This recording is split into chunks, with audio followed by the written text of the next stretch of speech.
Chapter 881. Treasure? Yun Yang's gaze turned dangerous. Brother. I'll talk. Fatty was devastated. It's like this. I came out to play this time, but somehow, someone found out that I have a rhymed orchid on me. Then, I was hunted down by those shameless people. I ran and ran all the way. There's no justice in this world, there's no justice. He lifted his head to look at Yun Yang tearfully. I really thought you were with those bad guys just now. I really didn't mean it. You must believe me. Yun Yang was noncommittal as he said in a low voice, rhymed orchid? Where is it? Take it out for me to see. Prove that you're telling the truth, then I can decide if I want to believe you. Little Fatty blinked his eyes and whispered, Bro, you must believe me. Absolutely not. I've already sent someone to send the rhymed orchid home. Sent home? Yes. Fatty nodded like a chick pecking at grains. Yun Yang hummed and said, So, if I find another rhymed orchid, it'll be my destiny. At least, it won't be the one you have, right? Your one has been sent back after all. Fatty grinned. Ah, that's right.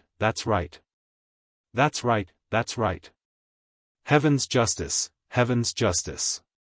Yun Yang smiled and turned to leave, saying slowly, since it's a misunderstanding, let's call it even. Let's not meet again in the martial world. Fatty was stunned for a moment before he crawled up from the ground like he had just woken up from a dream. Watching Yun Yang's receding silhouette, he was still a little lost. Had he just passed this stage? In the little Fatty's expectations, this pretty boy in front of him should not continue to forcefully intimidate him. Stripping him of his clothes and wantonly plundering him was within his expectations. How could this pretty boy actually have good intentions? Then, little Fatty saw Yun Yang walking back to where he came from. His destination was the boulder with the turtle drawn on it. Fatty's heart skipped a beat as he followed. Big brother, slow down. Don't fall. As he walked, he stuck his hand into his crotch. With a rip, he tore off the wet underwear that reeked of urine and threw it away. Then, he started running. To be honest, this chilly breeze was actually quite pleasant. Just as little Fatty walked over, he saw Yun Yang lifting the rock and reaching his hand in to retrieve a white jade box. Without any hesitation, Yun Yang opened the box and saw a graceful orchid lying within. Its leaves were healthy, its petals crystal clear, its beauty amplified. Yun Yang took a closer look and saw that the ice orchid seemed to be able to change. One moment, it was a picturesque landscape, the next, it was a lush forest, the next moment, it was a high mountain and waterfall, the next moment, it was a starry night and a bright moon. Although it was only a small orchid, it possessed a myriad of colors, light, and shadows. It was extremely strange. Yun Yang exclaimed, I didn't expect the rhymed orchid to be abundant here. It's rare indeed. You've just sent one back and here's another one for the guests. I'll have to look around later to see if there are other rhymed orchids. Little Fatty Qianduoduo's facial muscles twitched as his round eyes looked at the rhymed orchid and then at Yun Yang's face.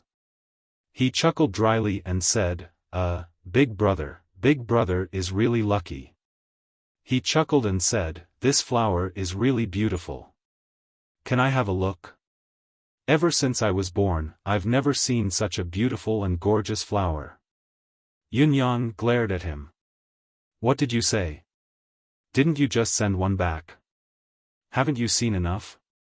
Qianduoduo was taken aback and chuckled dryly. That one of mine is far from the one you got, big brother. Yun Yang looked at the rhymed orchid in his hand, deep in thought. He asked in a low voice, What's the use of this rhymed orchid? Qianduoduo's eyes shone as he said with a smirk, This orchid has no use at all. It's just pretty, and at most, it can live for a longer period of time. Girls like it very much. I won't hide it from Big Brother, the main reason I wanted this flower is to pick up girls. The effect is especially good. Yun Yang came to a sudden realization and said, I see. This exotic orchid looks so amazing, but it only has this little use. I'm so disappointed. I thought it was some great destiny. Then, let's destroy it. It'll only be a disaster if I keep it. Once he said that, he raised his hand and slapped it down mercilessly. Little fatty Qian Duo grabbed Yun Yang's hand, his chubby face pale. Big brother, Big Brother. How can you do this to such a beautiful flower? Didn't I say it already? This is a great tool for picking up girls, a great tool for picking up girls. Yun Yang turned his head and smiled faintly. Fatty, I don't care if you're really called Xian Duo or something else. From now on, tell me the truth. If there's a single lie, I'll destroy this orchid and torture you bit by bit. Do you think it's better to peel off your skin and pull out your tendons first, or do you think it's better to use all the fat on your body to light up the sky lantern? These two methods don't contradict each other. They can be carried out at the same time. Little Fatty shuddered and said, Mother, I understand. Yun Yang glared. What did you call me? Mother. This stupid mouth of mine. Big Brother. This is my pet phrase, I can't help it, this stupid mouth of mine. He slapped himself twice and put on a long face. When I'm anxious, I'll call my mother, and when I'm surprised, I'll call the heavens. This is a bad habit that I've developed since I was young. I'm telling the truth. Yun Yang did not know whether to laugh or cry. He sighed softly, looking up at the sky. Your catchphrase is mother. I thought it was justice and justice. He did not expect to meet such a clown the moment he came to the bound of universe. He was afraid of death. He knew that Yun Yang could kill him with a raise of his hand, but he did not leave and followed him obediently. His acting skills were like that of a veteran actor. Or perhaps, a fatty's acting prodigy. Effervescent rhymed orchid. Yes, this effervescent rhymed orchid is an extremely rare treasure. It can cure chronic diseases, cure incurable illnesses, and bring the dead back to life. The most miraculous function of this lotus is that it can restore the meridians of the crippled and paralyzed person within a short period of time, regaining their vitality. To a martial artist, this is a priceless treasure. Especially to those whose cultivation base has been destroyed, it's a dream item. They won't even frown, no matter how high the price is. Knowing that Yun Yang was not to be fooled, little Fatty dared not play any tricks this time. He spilled the beans honestly and spilled the truth with a long face. So, you have such a disability in your family? You want to heal your body with this orchid? Yun Yang asked without batting an eyelid. Chapter 882. The effervescent rhymed orchid was not bad. It would not be an exaggeration to call it a rare treasure. However, Yun Yang did not care for it. He was even a little disappointed. In terms of healing, what could compare to Emmy? The little fatty's face immediately turned red. He thought for a moment before saying, I just wanted to buy it for a rainy day. No one would complain about having too much of such a fantastic item. Who would have thought that even though I bought it, it would be targeted by someone with ulterior motives? Unfortunately, I was chased out of the house and lost my support. Sigh, I've been chased so miserably along the way. People's hearts are not what they used to be, and there's no justice in the world. Yun Yang asked in bewilderment, Stop, can you not talk about justice? With your cultivation base and ability, how could you be alive until now if someone really targeted you and chased you all the way? You're still alive and kicking, and you still have the strength to fight? Fatty felt insulted and retorted angrily, What about my cultivation base? I'm an ace cultivator too. I'm a second-level honor cultivator. Do you think that third-level honor cultivators like you can be found everywhere in the bound of universe? Yun Yang gave him a sideways glance and smiled faintly, declining to comment. Fatty blushed and said, "The imperial court has its laws, the martial world has its morals. The martial world has its own rules. If you want to rob, you can't rob, if you want to rob, you can't rob. This is the rule that's been passed down since the beginning of time. Who dares violate it?" Yun Yang was surprised. Is there such a rule? Today, my ears have been opened once again. He was curious. Robbery and murder were always linked together. Robbing but sparing the victim's life, was it not waiting for the victim to seek revenge? Was there such a rule here? Hearing Yun Yang's words, Fatty was taken aback. He looked at Yun Yang like he was looking at a deity and stammered, You're wrong. Why do you sound like a virgin?" Yun Yang's eyes widened as he chided, "Virgin? You're the virgin, your whole family is virgin. But I've indeed just ascended to this realm. What's wrong?" Yun Yang minded it the most when others called him a fledgling.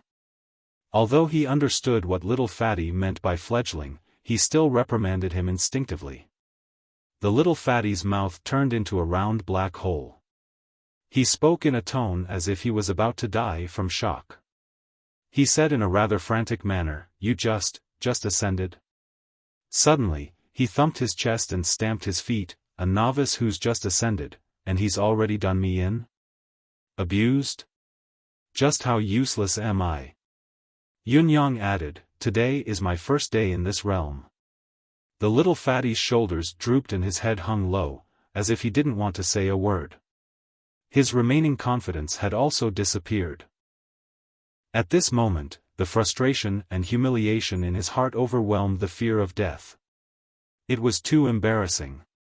"I was f***ked by a newly ascended, alright, Fatty, I'm not a fatty. My name is Richie Rich. My name is Chien Duo Duo." This was his real name. That's his real name, you know. "I'm Chien Duo Duo is me." Little Fatty was flustered, defending himself with a pale face. Alright, Fatty. Let me tell you, I know that this orchid is yours. It's useless for me to hold on to it. Let's do this. As long as you tell me about the big and small matters of the bound of universe, like the martial world's iron rules or the more influential forces, sects, and families, I'll give it to you and let you go as long as I'm satisfied. What do you think?" Yun Yang laid out his terms. The little Fatty seemed to have reached his limit. If he continued, he might go overboard. Furthermore, Yun Yang immediately realized that this world was different from the Tianxian continent when he heard about the rule of robbing and not killing. If such a rule existed, there must be plenty of other rules as well. Once these were offended, it would usually be a disaster. It was better to find out about these things first. As for the little Fatty offending him, so what? He could just beat him up if he was in a bad mood. Little Fatty lifted his head in disbelief. "Such a dreamy item, a rare treasure, you're actually willing to give it to me?" Suddenly, he thought of something and paled, shuddering. "I was really stupid just now. I thought you're from the bound of universe and that I'll only rob you of your wealth and not your life. That was King close. You're new here and you don't know the rules at all. What if you stabbed me? I'd die so unjustly and I wouldn't even have a place to cry to. That was so close." Yun Yang rolled his eyes. "What nonsense are you spouting? Just tell me if you're okay or not. Do you believe I won't destroy you and make you cry all you want right here?" "Sure." Little Fatty was very straightforward. "I'll tell you everything I know. As long as you listen to my introduction, I'll guarantee that you'll become a bound of universe in 3 days at most. I guarantee that it'll be worth it and you'll be satisfied." By right, Little Fatty's words were rather bold. Based on Yun Yang's understanding of the bound of universe, he knew that it was a vast place with a dense population and numerous forces. It was practically impossible for him to inform Yun-yang of all the information in just 3 days. However, what surprised Yun-yang was that the child was not bluffing this time. He really knew everything about the bound of universe and spilled everything out as if he was very familiar with it. Roaming the martial world in the bound of universe, the rules of the martial world must be known and abided by. Even if it's not strictly enforced, it must at least be superficial so that others can't pick out any actual mistakes. First, lust. Once this is violated, it's a capital offense. There's no escape. Second, there are rules in every trade and there are rules for thieves. The bound of universe itself is a super martial world. There are countless professions in this martial world and each profession has its own set of rules. For example, theft, for example, assassins, for example, gangs, for example. There were all kinds of strange things. The little fatty could not stop talking until his mouth was dry. He had already drunk 3 pots of water, but he was still in high spirits. The more he talked, the redder his face became, and the more he talked, the more high-spirited he became. These were the things that the elders had to teach their juniors on a daily basis and before they roamed the martial world. He had been the one being taught in the past and now that he had the chance to impart his teachings to others, how could he not indulge in it? It was a delightful feeling. Assassins work for money. They take money and eliminate disasters for others, but they can only take the payment for the killing. The employer pays and you kill the target. Then, the process ends. Even if the target has wealth that can rival a nation, you don't take a single cent otherwise, you die. Robbers, one-legged robbers, or thieves, it's the same rule. Robbers take money but not lives, robbers take lives but not wealth. If you steal money but keep your life, you'll leave some leeway for others. Even if there are thousands of assets and you can take them all, you can only take 90% at most. You have to leave 10% untouched. This is what it means to be a lone wolf and not a lone wolf. The martial world's duel is a one-on-one fight. If one party breaks the rules, even if they win, they'll still die afterward. There are no exceptions. Gangs and schools have their own rules. Those who break the rules will be punished, but most of the time, it won't cost their lives. However, the martial world's publicly acknowledged rule is death once it's broken. There's no room for compromise. The bound of universe's divine punishment only needs a bolt of lightning to turn a top-notch expert into ashes. Take the duel as an example. When divine punishment targets the violator, the scope of pursuit isn't limited to the violator alone. Anyone who participates in the battle will be pursued without exception. Yun-yang was mesmerized by the explanation, feeling like his horizons had been broadened. Chapter 883. Does this mean that someone or some force is maintaining the order of the bound of universe? Who is the force that maintains the order? The bound of universe's imperial court? Yun-yang asked. What imperial court? The martial world is the martial world. Where is the imperial court? Little Fatty looked at Yun-yang like he was looking at a country bumpkin. How can there be anyone or any force that can maintain this rule? This is a powerful force that pervades the entire bound of universe. Legend has it that this rule was set by Lord Monarch himself back then. The power of heaven's punishment was also set by Lord Monarch himself. Lord Monarch is a terrifying presence that can make the entire bound of universe disappear with just a spit of his. Who dares defy him? Therefore, the bound of universe's martial world is a place of rules and order. In the bound of universe, you can be in any profession. As long as you work hard and achieve something, you'll be recognized. However, every profession has its own rules. Even those that are more unique and aren't mentioned in the rules shouldn't think that you have an advantage. They aren't within the scope of the so-called rules, but they'll still be punished by the martial world's rules. Furthermore, all the rules are imposed on these professions with even more restrictions. Therefore, in the bound of universe, one has to choose an occupation that's more suitable for oneself when one first roams the martial world. It doesn't matter if it's an assassin, a bandit, a bodyguard, a guard, a merchant, a doctor, or even information gathering, fortune-telling, driving a boat, stealing a prostitute. Any occupation that is convenient to others is fine. However, rules are rules. No one can violate them. There's no small punishment if one violates them.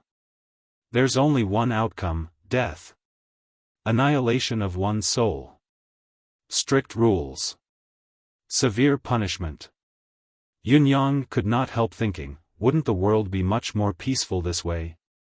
At least, some of the weaker ones would be protected by the entire world. The rules set by this Lord Monarch have truly resonated with me. However, these rules, it took Yunyang a great deal of effort to digest the information. Even though there were still some parts that he could not understand, he memorized them and dissected them in detail when he had the time. What about the levels of martial arts in the bound of universe? How about the division of forces? What are the reputable sects, noble families, and influential forces? Yunyang tossed out a series of questions. After all, these were what he was most concerned about. Aya, it's so annoying that people like you don't know anything. Do you think that you can only rely on martial arts to roam the martial world? The little fatty proudly complained in a condescending manner. Then, he began to explain eloquently, this is like this. Why don't we drink some wine and talk? Then we have to find a good place. All right. In the beginning, they were shouting about fighting and killing, and in the blink of an eye, but now they were gathering together to drink. Yunyang was the initiator and facilitator, so he did not feel that it was out of place. However, the fatty's reaction was natural as well.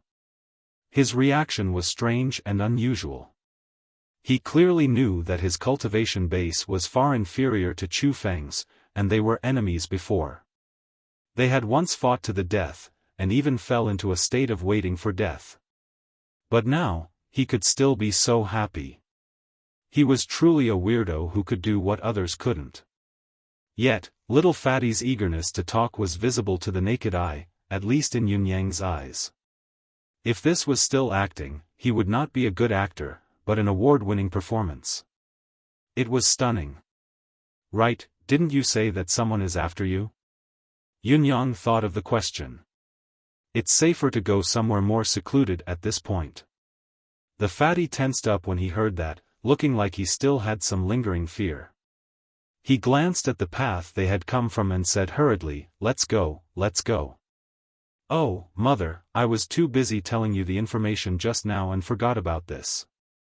I've set up a formation for them. Although it's successfully activated, it can't hold them off for long. Now. As he spoke, his face turned pale as he urged, go, go, go. Let's go that way, let's go quickly.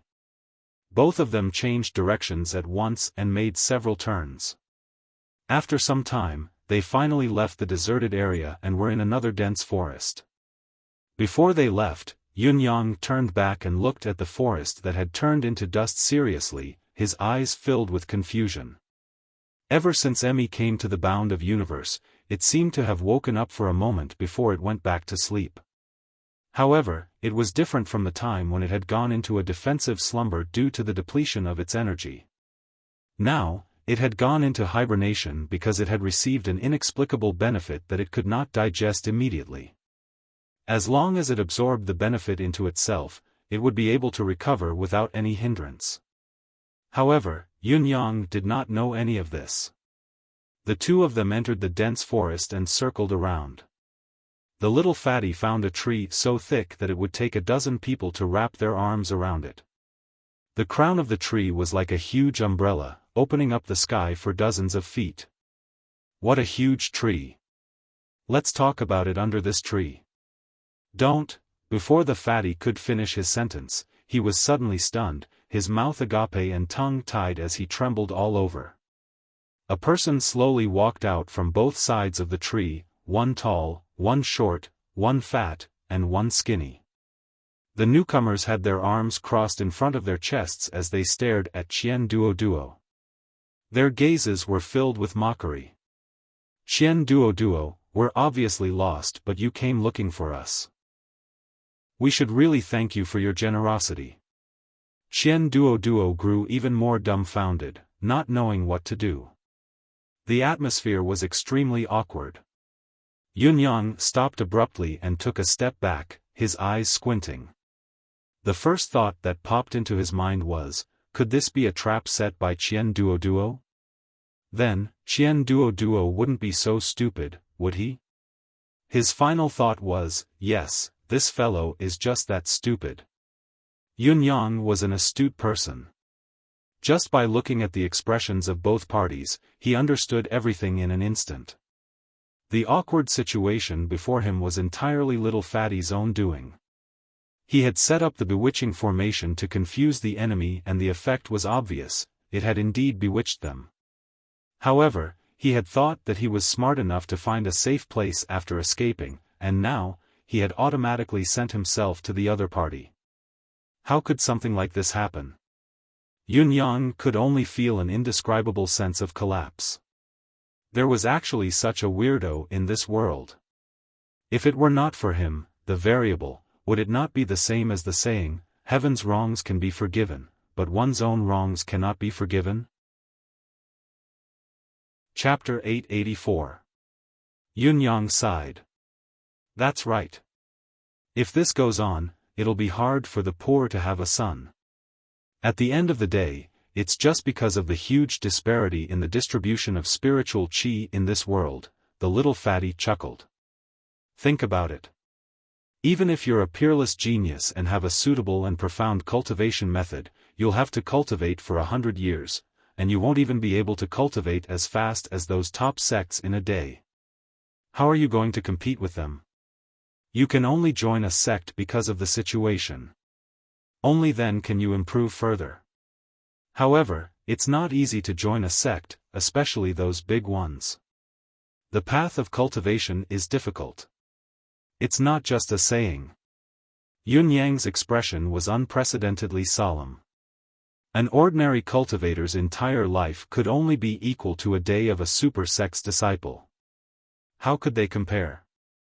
According to Little Fatty, it wasn't nearly impossible to conquer the bound of universe single-handedly.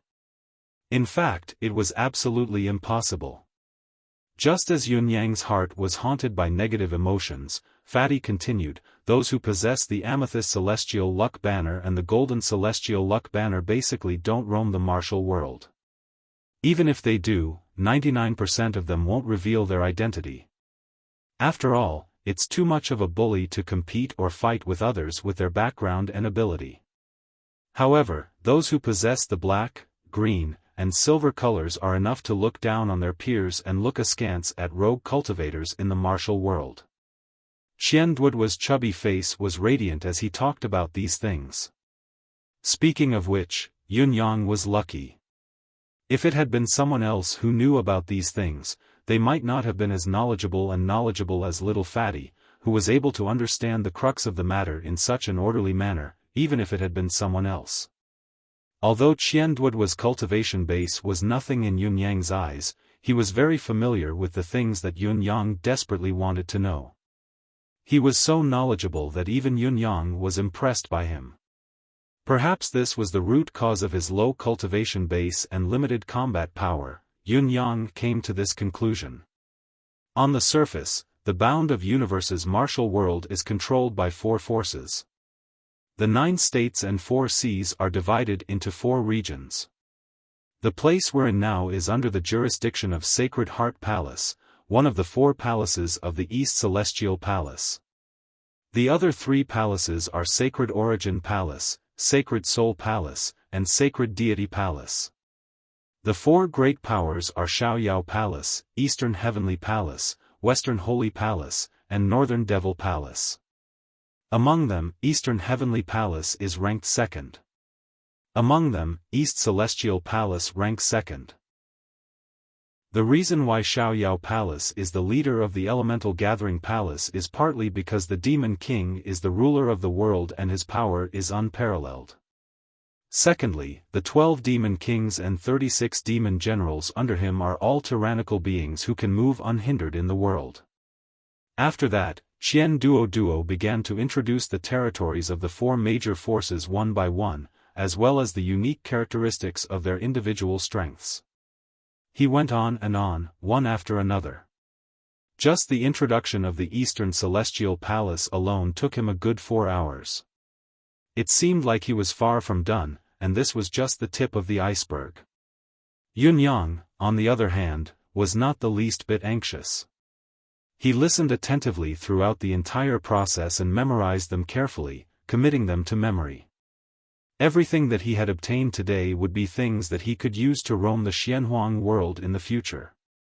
The more detailed he knew, the better. He did not mind little Fatty's nagging. To Yunyang, the more verbose and detailed such nagging, the better. Actually, as the 4 top forces in the bound of universe, other than the lower and middle-level sects, the other high-level cultivators have long been disdainful of the martial world. It's too embarrassing. After a long time, they finally finished talking about the 4 major powers. The little fatty said something that sounded like a conclusion. Yunyang could not help choking. F***ck, they don't even want to walk the martial world anymore. King talked excitedly from night to day. At the same time, Yunyang felt a lingering shock in his heart.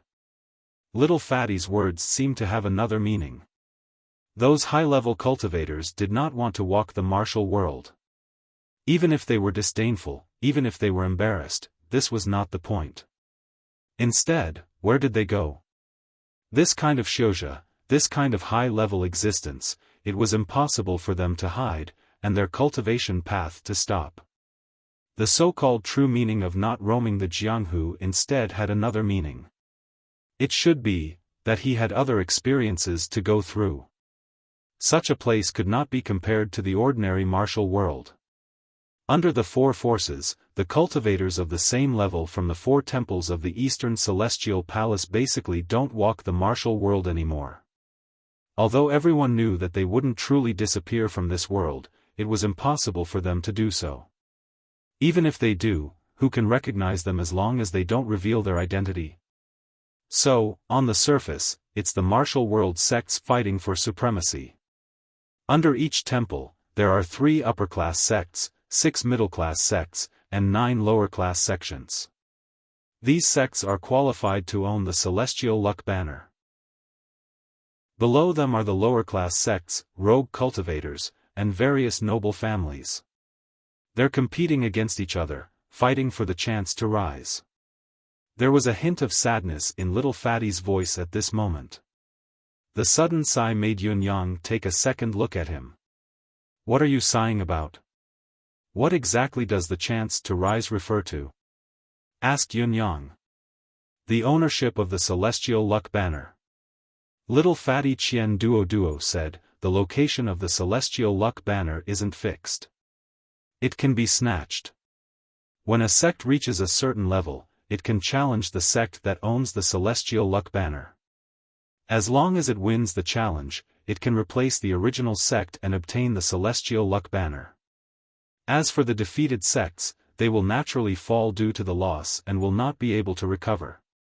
This is also the last path to heaven that the person who created the Celestial Luck Banner left for the lowest class cultivators, a way to ascend. Yunyang's eyes lit up when he heard this. Stroking his chin, he murmured, "There's actually such a thing?" Interesting. Looking at Yunyang's expression, Qian Duo scoffed and said, "Interesting? Do you think this path is easy?" This road was truly a single-log bridge, a road of no return. There are 4 temples under the Eastern Celestial Palace. Under each temple, there are only 18 sects, 3 upper-class sects, 6 middle-class sects, and 9 lower-class sects, but do you know how many other sects without Celestial Luck Banners there are? How many forces and how many people want to cross this one-log bridge? Yunyang asked, "How many?" Could it be that there are hundreds of sects, 1 in 100? 1 in 100? Under each temple, at the most conservative estimate, there must be 30 to 20,000 sects. Little Fatty said lightly, that's about it. There are sects, and aristocratic families in total, but it's still not enough to choose 1 in 100. Don't you think it's more interesting now? Yunyang shuddered, ignoring Little Fatty's sarcastic tone for a moment. 30 to 20,000 forces, to fight for 9 lower-class celestial luck banners. What kind of ratio was this? Chapter 885. Yunyang's decisiveness stunned the two men in front of him. It was rare to see a fat sheep in the underworld being so decisive. Shouldn't he negotiate first before begging for mercy when faced with the two of them? Shouldn't he be forced to compromise after being toyed with like a cat toying with a mouse by the two of them? Why did it seem like he was doing it on purpose, like he could not wait for them to make things difficult for him? This did not seem right. Qian Duo, who was standing aside, reminded him, "Boss, be careful. These two are the infamous Bamboo Garden Duo. They're both honor level 3 pinnacle characters." Not only did this sentence infuriate the so-called twin killers of Bamboo Garden, it also made Yunyang's teeth ache with hatred.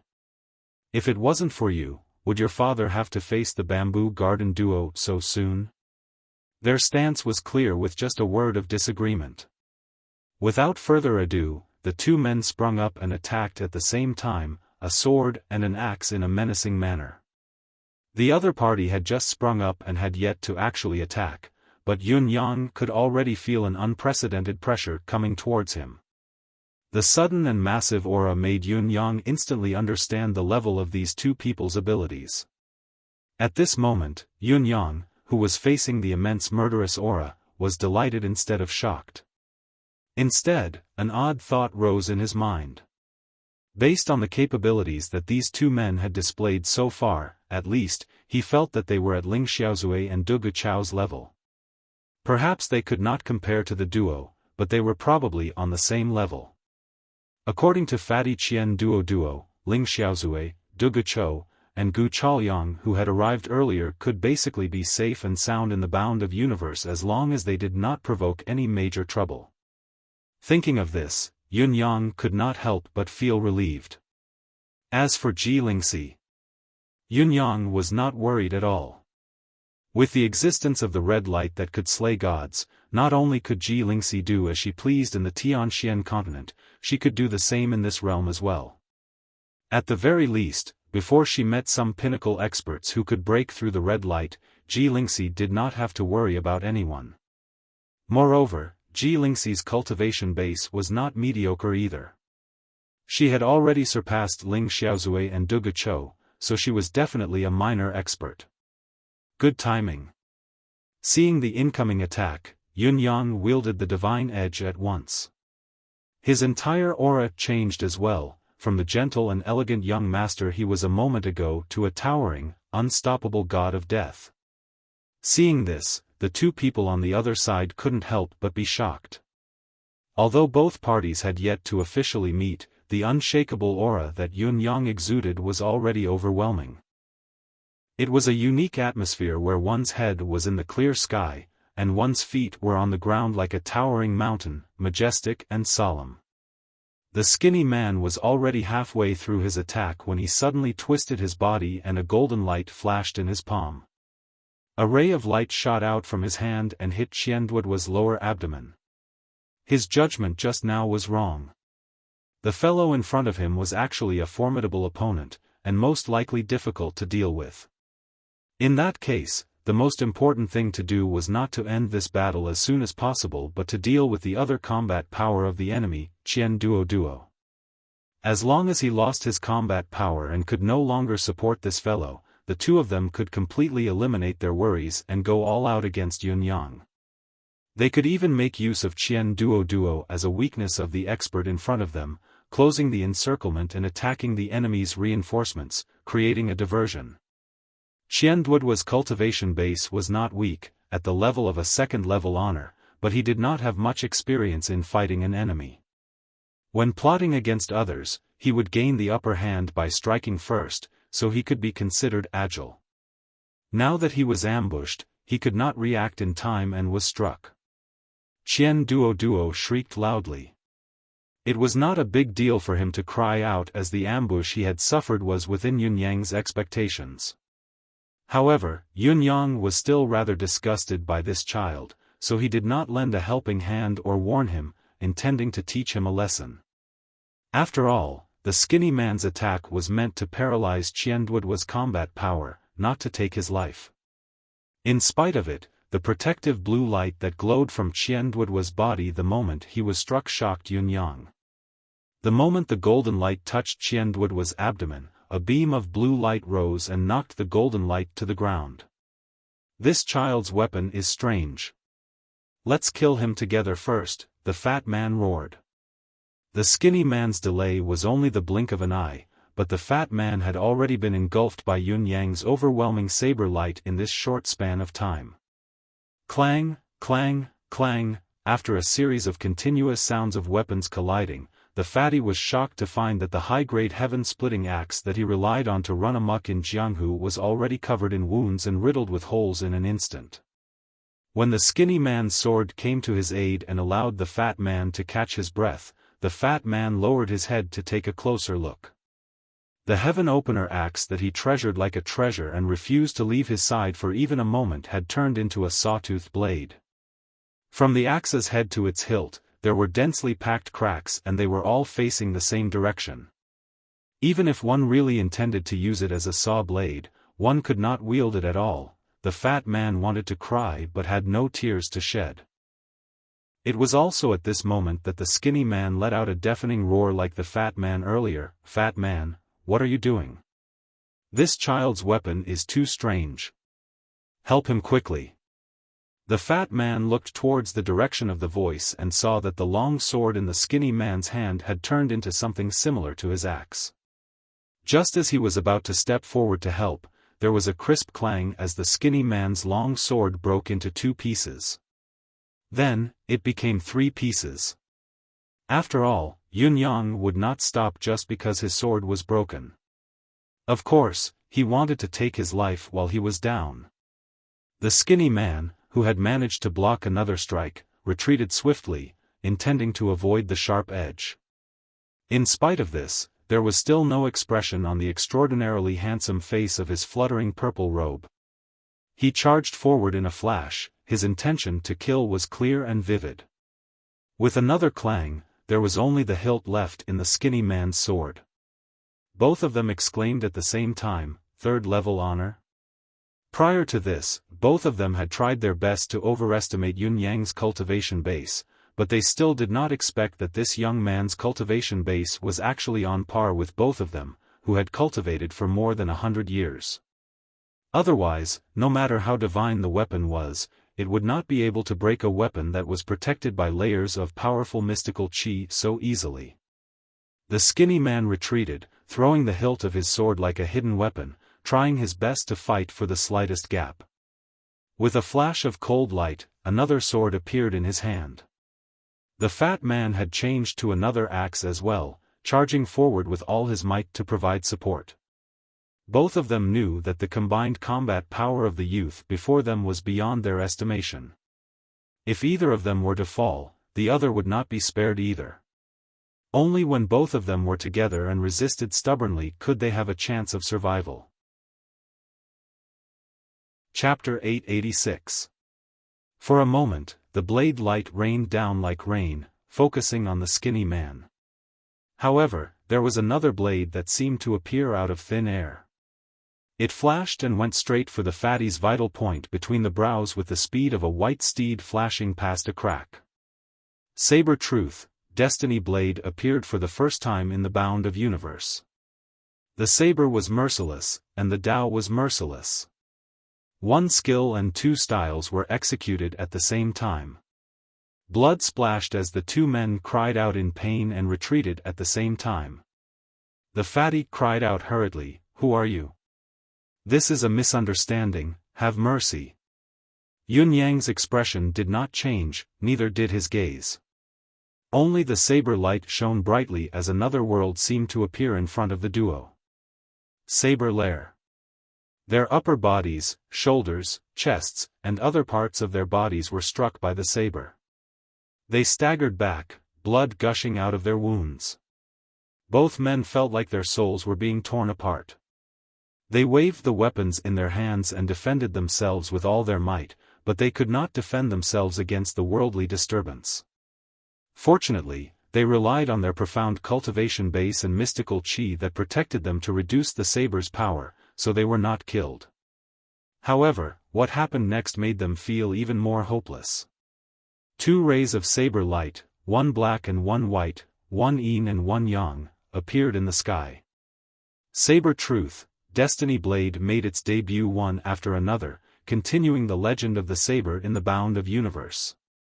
Yun Yang's voice was cold. Life and death in a thought. Stop. We are. Feeling the bone-chilling threat of death, the two of them shouted at the same time, intending to turn the tide and return to the sky. However, it was too late. The two of them hadn't even finished speaking when their heads had already flown up while completely round pillars of blood sprayed out violently, showing the end of the battle. With a flash of his purple robe, Yun Yang stood 30 feet away, looking coldly at the two headless corpses that had yet to fall to the ground as blood gushed out from their necks. After a while, two dull thuds could be heard as the two corpses fell to the ground. Almost at the same time, two mysterious auras entered Yun Yang's deific consciousness space without a sound. Yun Yang raised his eyebrows abruptly.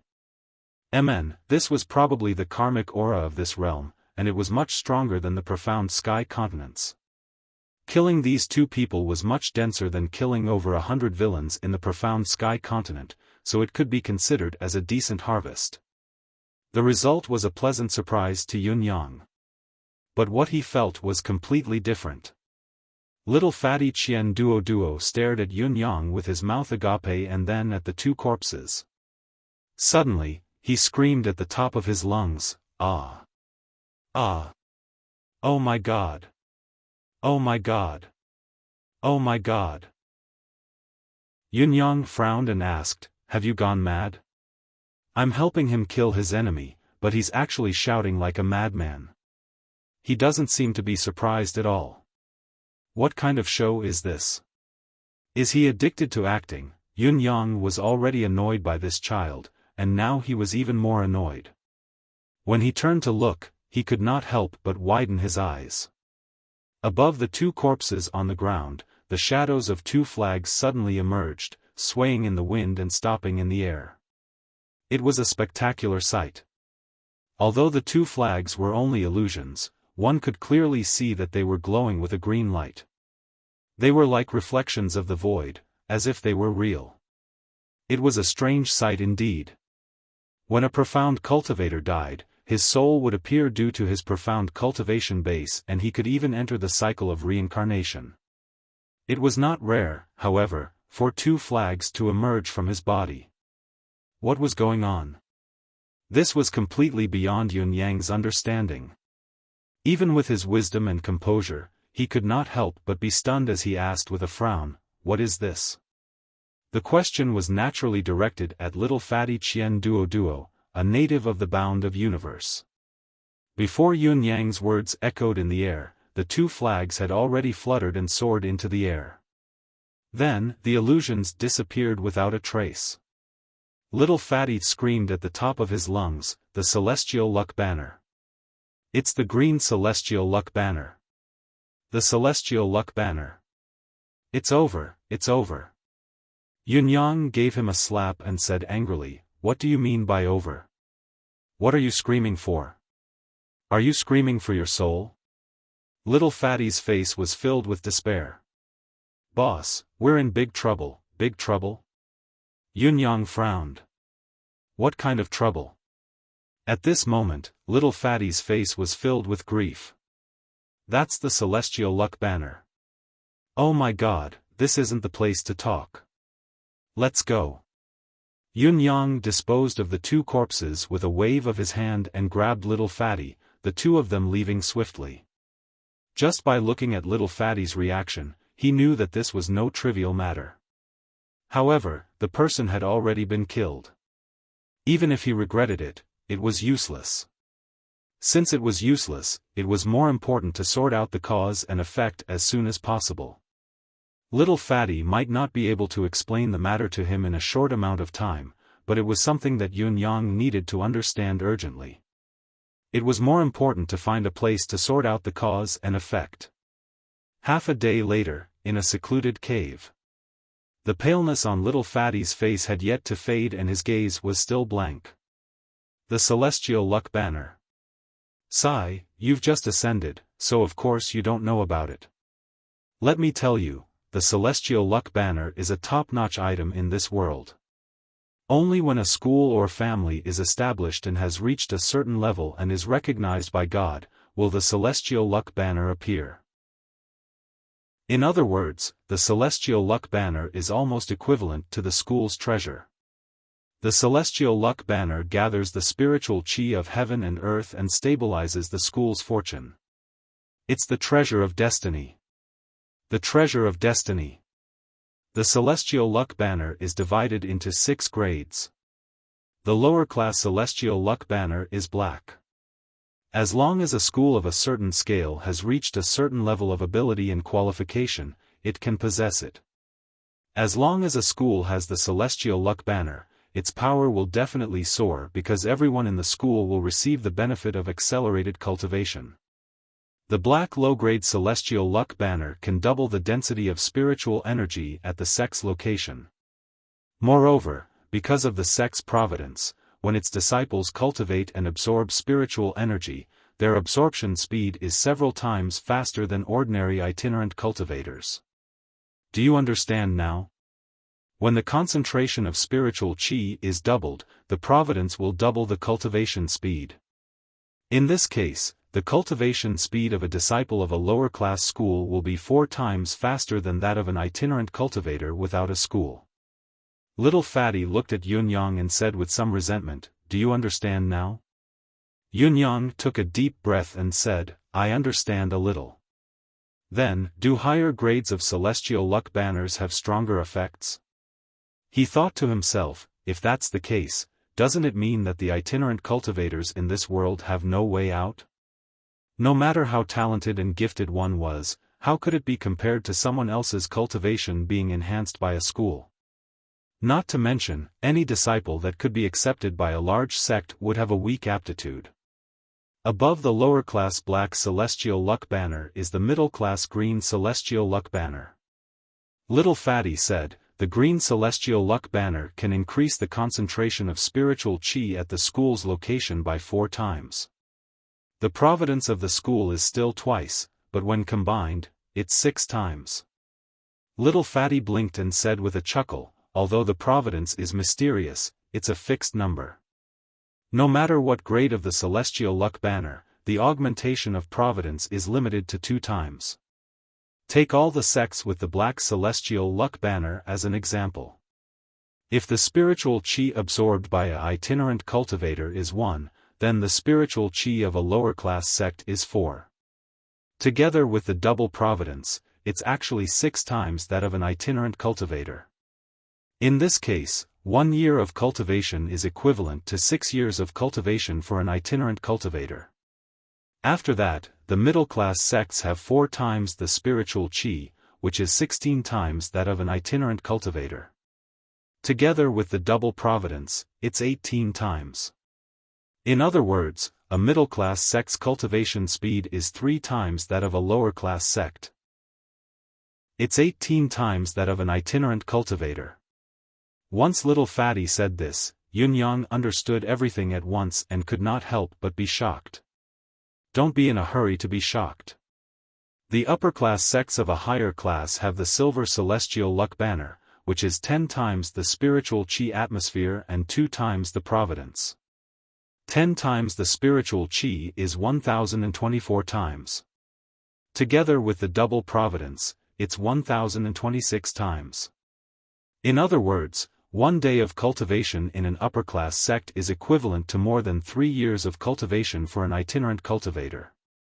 It's 7 times that of a middle-class sect and more than 200 times that of a lower-class sect. Yun Yang's eyes widened as he listened to this. Was there such a thing in this world?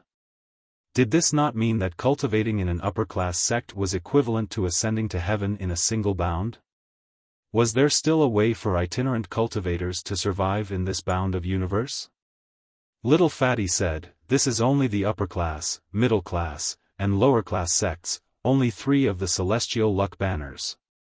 Above them are the gold celestial luck banners and the amethyst celestial luck banners. The gold celestial luck banners have 16 times the spiritual chi, while the amethyst celestial luck banners have 60 times. As for the specific amount of spiritual chi, you'll have to calculate it yourself. It's said that the cultivation base of a disciple who possesses the amethyst celestial luck banner in a day of cultivation is no different from a disciple of a lower-class sect cultivating for 100 years if calculated in multiples.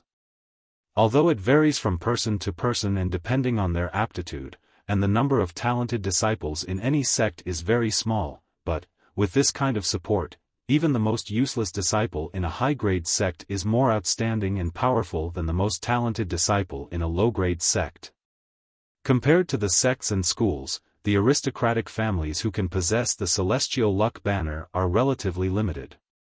Of course, there are also some super-aristocratic families that have stood strong for a long time who possess the celestial luck banner, and their grade is not low either.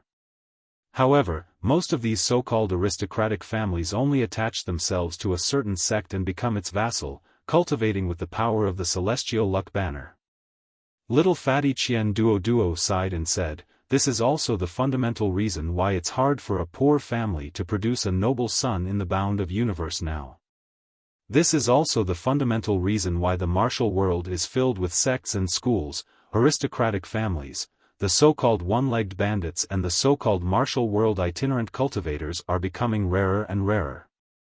The general trend had basically been drawn. The setting of the celestial luck banner had been considered for a long time. Finally, it was decided to use it. Perhaps it was a little exaggerated, but his personal opinion was actually the same as in modern society. Some people were born to a height that ordinary people could not achieve even if they worked hard for 3 lifetimes. In this aspect, it was very similar to the celestial luck banner. The celestial luck banner could still be fought for, but... Chapter 887. Yun Yang sighed. That's right. If this goes on, it'll be hard for the poor to have a son. At the end of the day, it's just because of the huge disparity in the distribution of spiritual chi in this world, the little fatty chuckled. Think about it. Even if you're a peerless genius and have a suitable and profound cultivation method, you'll have to cultivate for 100 years, and you won't even be able to cultivate as fast as those top sects in a day. How are you going to compete with them? You can only join a sect because of the situation. Only then can you improve further. However, it's not easy to join a sect, especially those big ones. The path of cultivation is difficult. It's not just a saying. Yun Yang's expression was unprecedentedly solemn. An ordinary cultivator's entire life could only be equal to a day of a super sect's disciple. How could they compare? According to Little Fatty, it wasn't nearly impossible to conquer the bound of universe single-handedly. In fact, it was absolutely impossible.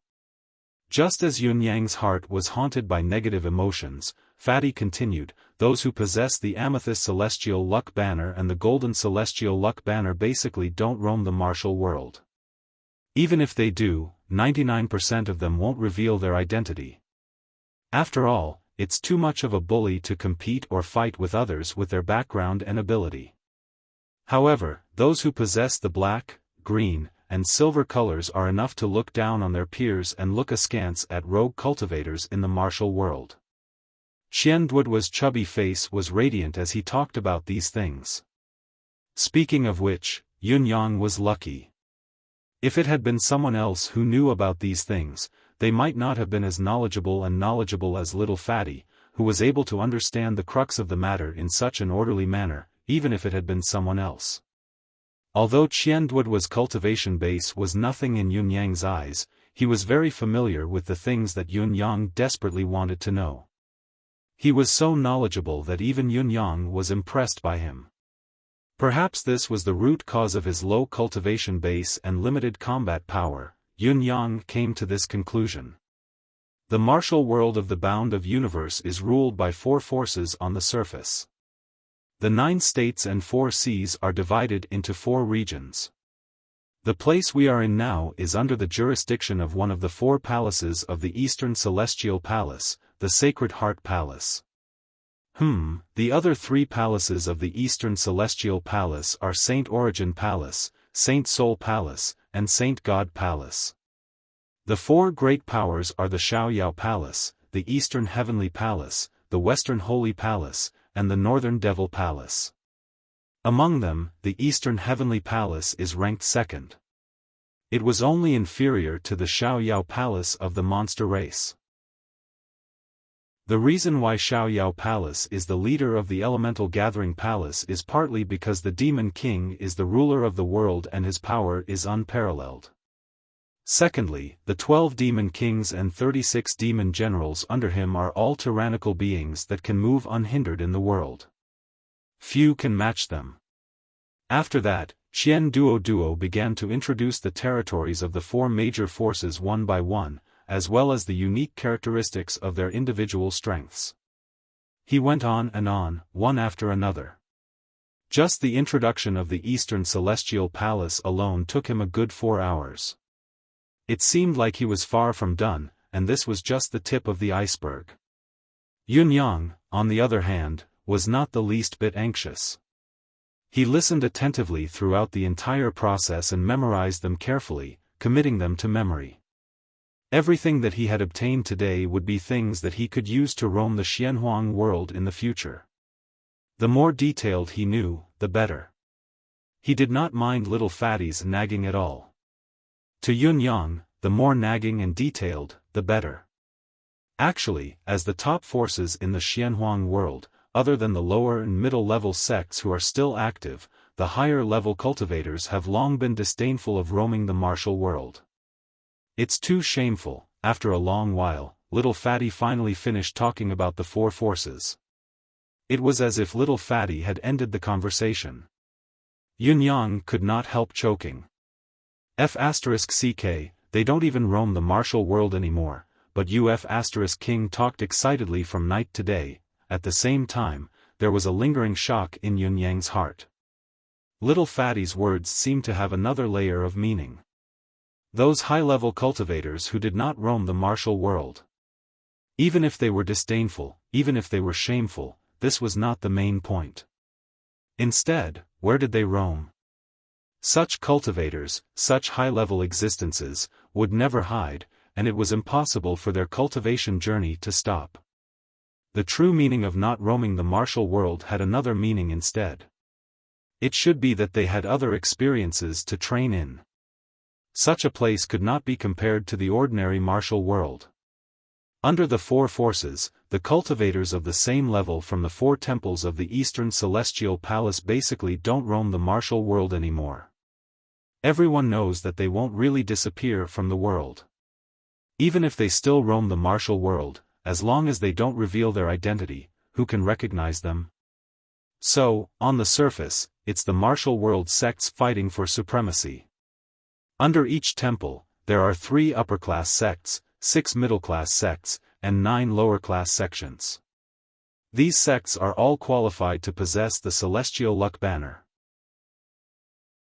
Below them are the lower-class sects, rogue cultivators, and various noble families. They're competing against each other, fighting for the chance to rise. At this moment, there was a hint of sadness in little Fatty's voice. The sudden sigh made Yun Yang take a second look at him. What are you sighing about? What exactly does the chance to rise refer to? Asked Yun Yang.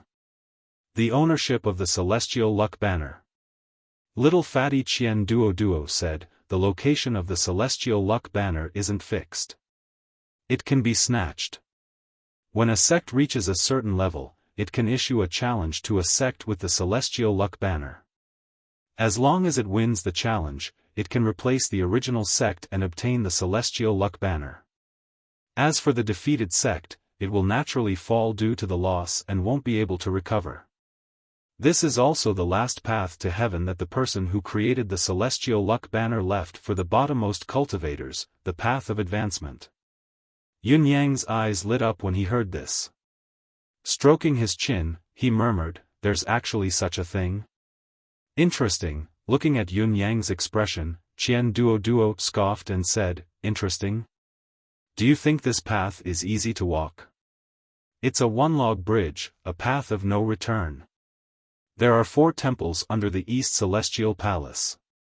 Under each temple, there are only 3 upper-class sects, 6 middle-class sects, and 9 lower-class sects, but do you know how many other sects without celestial luck banners there are? How many forces and how many people want to cross this one-log bridge?" Yun Yang asked, "How many? Could it be that there are hundreds of sects, 1 in 100? 1 in 100? Under each temple, the most conservative estimate, there must be 30 to 20,000 sects." Fatty said lightly, "Well, that's about it. Plus, it's gangs, sects, and aristocratic families. There's a total of this number, but it's still not enough to pick 1 out of 100. Do you think it's more interesting now?" Yun Yang shuddered, not having the time to respond to little Fatty's mocking tone. 30 to 20,000 forces, to fight for 9 lower-class celestial luck banners, what kind of ratio was this? Chapter 888. What's more, up until now, since the rule of seizing the celestial luck banner was established, the number of sects that managed to capture the flag is less than 100. Fatty paused and continued, "Up until now, it refers to hundreds of thousands of years. Less than 100 sects have succeeded. Don't you find it interesting?" Cough, cough, cough. Yun Yang coughed again, unable to retort. "You're surprised? Do you know how many lower-class sects have risen from the middle class to the middle class and successfully fought against them?" Fatty spoke with an unusually indifferent expression as he looked at Yun Yang from the corner of his eyes. Yun Yang was discouraged, but he refused to show weakness. "How many? I've forgotten whether it's 8 or 9, but it's definitely less than 10. Fatty licked his lips and continued, "Also, how many middle-class sects have risen to the upper class? I remember this very clearly. For so many years, there have only been 2, only 2. Yun Yang rolled his eyes and said, "Then how many upper-class sects have risen to palace level?" Fatty bared his teeth. "Ha, you're really bold. Upper-class sects have risen to palace level? You're indeed an ascended expert. You're far-sighted, to think so far ahead. I'm sorry, this young brother's knowledge is really limited. Anyway, from what I know, there's only 1. He smiled and continued, "There's not 1 either." When he mentioned the words ascended expert, there was a hint of sarcasm. Yun Yang was completely silent, even his gaze left little Fatty. Fatty was still looking at Yun Yang from the corner of his eyes. Then, he stretched his legs and lay down comfortably on the ground. Resting his head on his hands, he said as if he was sleep-talking, "Brother, it's really not that I want to discourage you. You've just ascended and your cultivation base is already at honor level 3. Not to mention that you're already invincible in your original realm, an unprecedented honor expert, you're also a rare genius in the bound of universe. However, in this bound of universe, it's never just because you're a genius that you can go far and your cultivation base will always be high. If your luck isn't good, you'll probably end up like this for the rest of your life. Who knows when you'll meet a tough opponent who'll kill you. If your luck is slightly better, you can join an aristocratic family attached to a lower-class sect and enjoy half of the celestial luck banner. Don't look down on it, that's really good luck. If you're especially lucky, you can win the favor of someone in a lower-class sect or make friends with them and become a disciple of a lower-class sect. Of course, if you're really lucky, there's also a slight chance that you can directly become a disciple of a middle-class sect. However, this chance is really similar to a meteor falling from the sky hitting your buttocks and blocking your buttocks without hurting you. As for the upper-class sects and above, those are things that you can't even dream of. You'd better not be delusional, lest you shed tears in vain after a beautiful dream. Right, with your talent and your current cultivation base and ability, you can try to make a move on the super-aristocratic families. Not only are there very few super-aristocratic families in this world, they rarely show themselves and aren't something that ordinary martial artists can come into contact with. Let this young brother say something even better. There are thousands and thousands of cultivation methods in this world. There's nothing you can't think of and nothing you can't get your hands on. It's a pity that most of them are in the hands of sects and aristocratic families. There are almost no resources in the martial world. Do you understand now? The real situation in the bound of universe is actually just a few numbers. Rogue cultivators have no resources. Do you feel that your future is bleak after understanding all this? That there's no hope at all? Little fatty Qian Duo attacked Yun Yang relentlessly, his eyes gleaming with schadenfreude. Is there only despair and helplessness left? Yun Yang narrowed his eyes and nodded slowly. You're right. I really only have one feeling now. What feeling? Can you share it? I feel that I should thank you properly now and help you loosen your bones. Huh? With a pained cry, Yun Yang pounced on him, punching and kicking him. Little Fatty's joy turned to sorrow as he was taught a harsh lesson by an unscrupulous person. Even when he begged for mercy, it was to no avail. In just a moment, his face was swollen like a pig's. After a while, Yun Yang looked over, refreshed. Go on. My cheeks hurt, I can't speak, is it that serious? Shall I rub it for you? No need, no need. I'm just saying. I'll talk now. Little Fatty talked about everything in detail for 2 days and 2 nights, spitting saliva everywhere. He talked about the rules of every industry in the bound of universe, the division of forces, sects, cultivation bases, and the beginning and end of the celestial luck banner, especially the methods of obtaining the celestial luck banner, as well as the successful examples. The more Yun Yang listened, the more he felt that Little Fatty was a talent. A real talent. There was so much information. It wouldn't be surprising if a cultivator with a certain level of achievement knew about it. However, there weren't many who were as familiar with it as Little Fatty did. Furthermore, he knew everything clearly and was extremely familiar with it. Not everyone had such eloquence and organizing skills. By the time Yun Yang finished listening, it was already the wee hours of the 3rd day.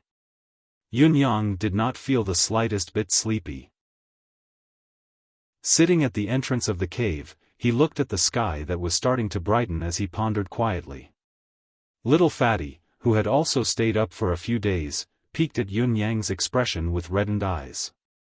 Other than the redness in his eyes, there was also a strong sense of interest and hope.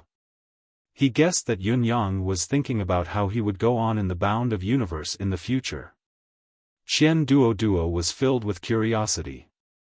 How did this pretty boy in front of him plan to go on?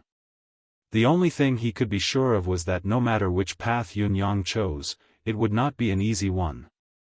The sky gradually brightened.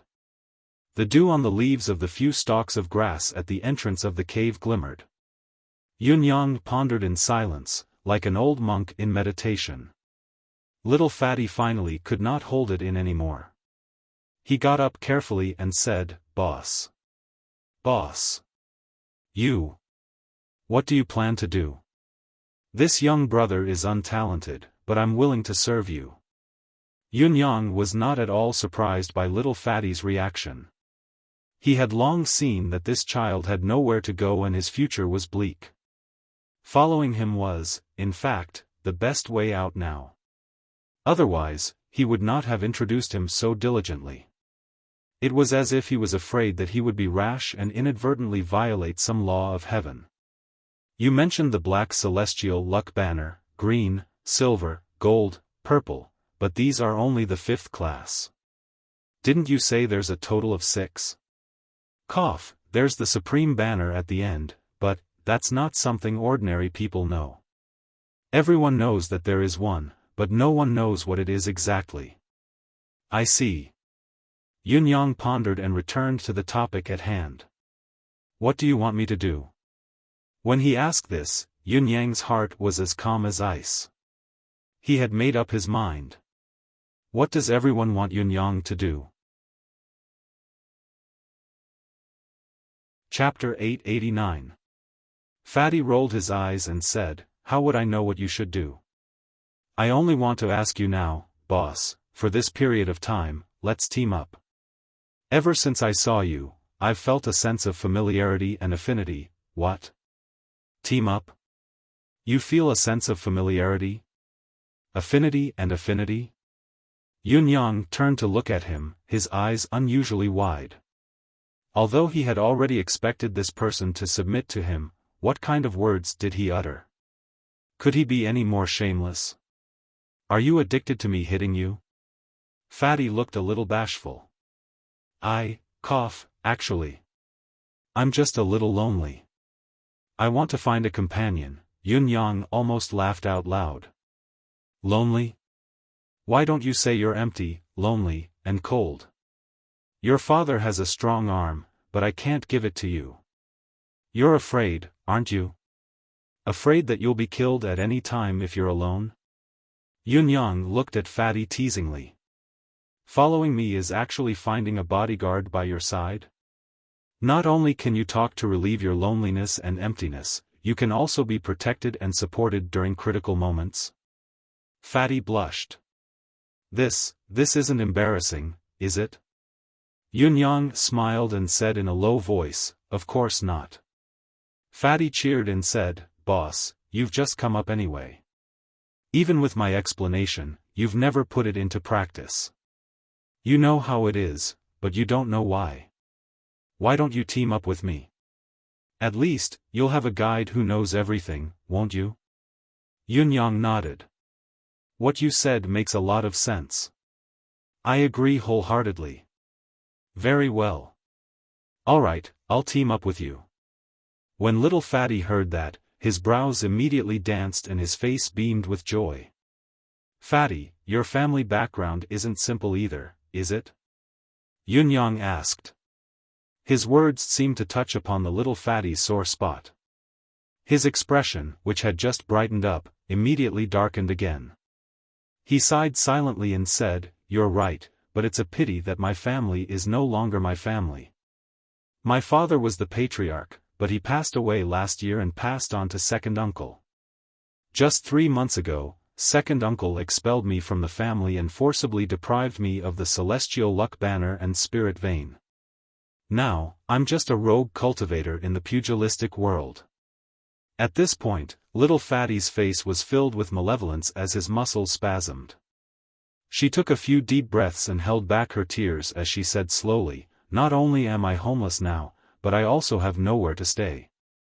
The reason I'm trying so hard to get the rhymed orchid is because I want to repair my spirit meridians, but, even if it's repaired, I won't be able to enjoy the benefits of the clan's celestial luck banner." He laughed bitterly and said, "To be honest, after buying the myriad rhymed orchid, I'm only left with less than 100 spirit jades. Apart from that, I also have a small amount of gold medicinal pills. Everything else is gone."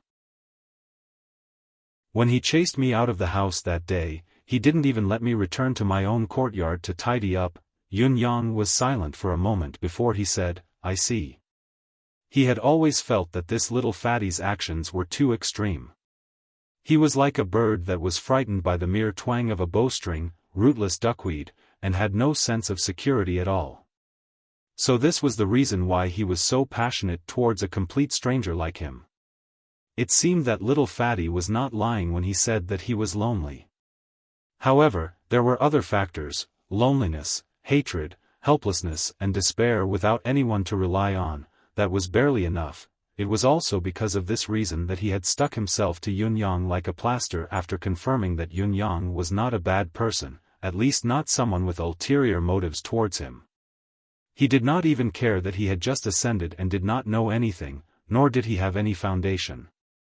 It was all because he was like a traveler in an icy world, desperate to find another person to warm himself up with. It had nothing to do with any other utilitarian thoughts. All right. Now is not the time to be melancholic. Tell me quickly, where is the place to register a sect? Yun Yang stood up and asked faintly. Little Fatty's eyes glowed brilliantly as his voice trembled slightly. Boss, are you sure you want to choose this path? The path forward that Yun Yang had revealed could be said to be the most difficult path to choose in all cultivation paths. Yun Yang looked at the sky and said softly, I don't want to live under someone else's roof, I don't want to be someone's slave. At least, I have to try a path of freedom before I'm completely hopeless. Yun Yang said that he would try, but an unwavering gleam flashed across his eyes. It might be much easier to attach to a sect or a noble family, and it would not be difficult for him to find one with his current cultivation base and ability. However, once he did so, he would unknowingly have the thought of attaching to someone else for safety. It would basically be the fall of the strong's heart. From then on, no matter how great the achievement was, there would always be a hindrance in the bottom of his heart. At least Yun Yang could be sure of one thing, it was absolutely difficult to reach the pinnacle of this world. He would not do things for others.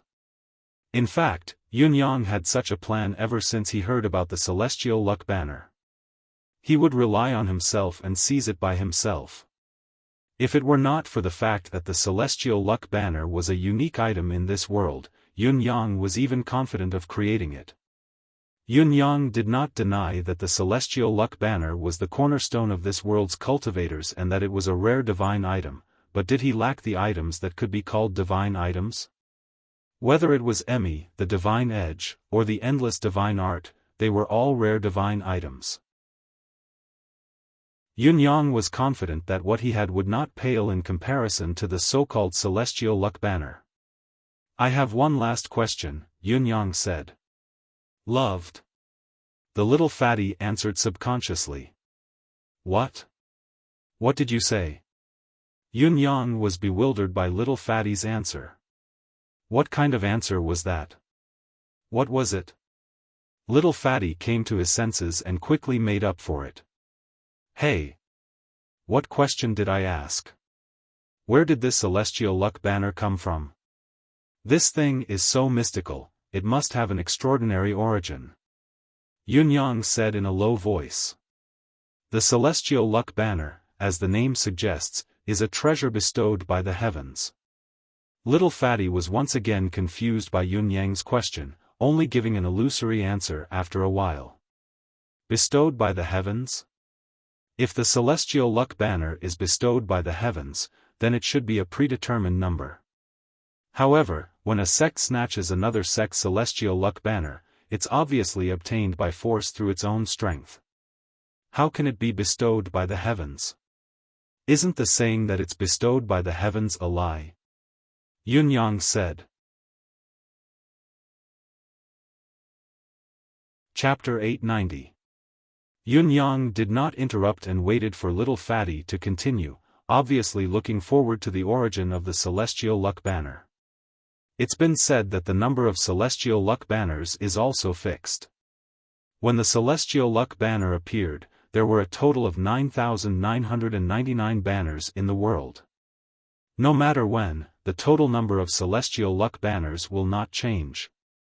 Be it natural or man-made disasters, intentional or unintentional, they will not truly destroy the Celestial Luck Banner. Up to this day, the Celestial Luck Banners all have their own owners. It's impossible for the banner bearers to give them up voluntarily. Later on, if they want it, they can only take it by force. Little Fatty pondered for a long time before saying, to me, the Celestial Luck Banner is actually like the materialization of an official's seal in the secular world. You'll be treated according to your position. If you don't reach that position, you won't be treated like this. To be more specific, it's like a 7th-class county magistrate and a provincial governor in a novel. The salary between the two must be very different, right? The difference in power is like heaven and earth. The area under their jurisdiction is also like heaven and earth. The third party's attitude towards them will be quite different, won't it? Just tell me the difference directly. Yunyang was exasperated. Do I need you to tell me this? I come from that kind of world. An analogy would be more concrete.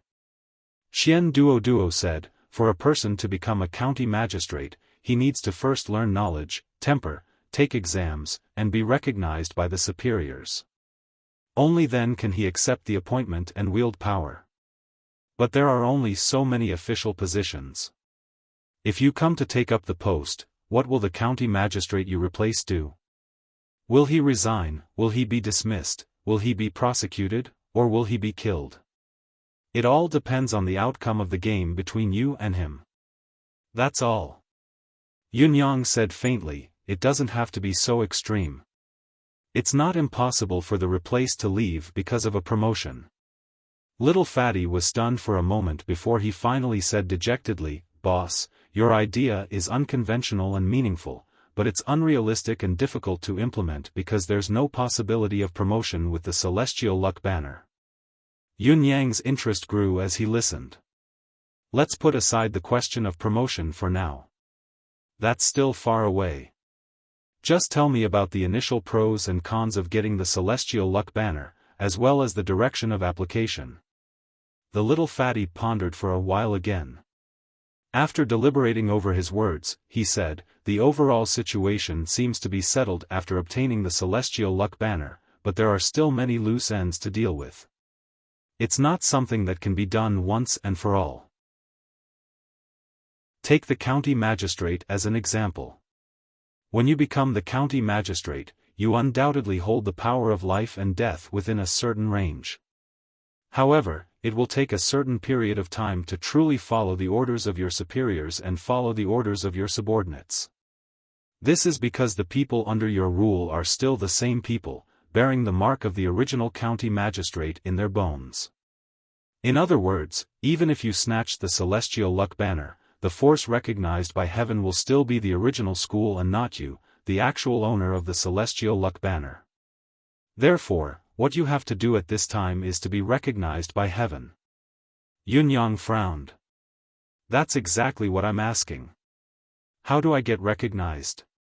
The process of getting recognized begins and you successfully snatch the celestial luck banner. After a buffer period after you successfully snatch the banner, the highest authority in your territory will send a person in charge of the territory to carry the golden radiant celestial luck banner to be assessed.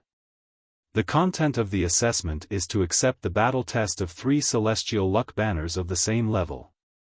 Only if you can withstand it will the golden radiant celestial luck banner erase the original name on the banner you own and change it to the name of your sect. Only then will the celestial luck banner truly become the sect's, and it will continue until the sect is promoted again or defeated. Little Fatty was indeed knowledgeable, recounting these secrets as if he was very familiar with them. Yunyang caught one of the questions keenly.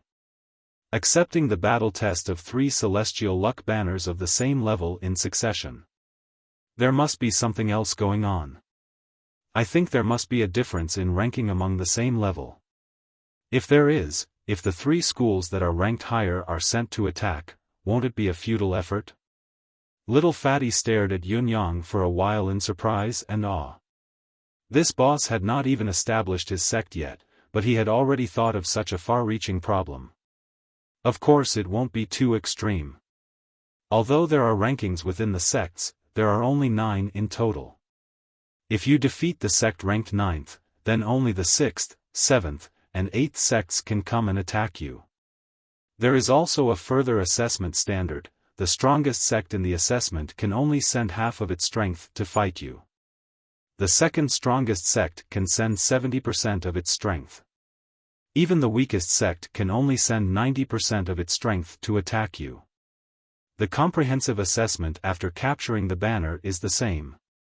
If you capture the 6th Celestial Luck Banner, then the 3rd, 4th, and 4th place will be assessed. All the combat power participating in the battle isn't assigned by the sect, but the Golden Palace's special envoy using the Golden Radiant Celestial Luck Banner to select the sect's combatants.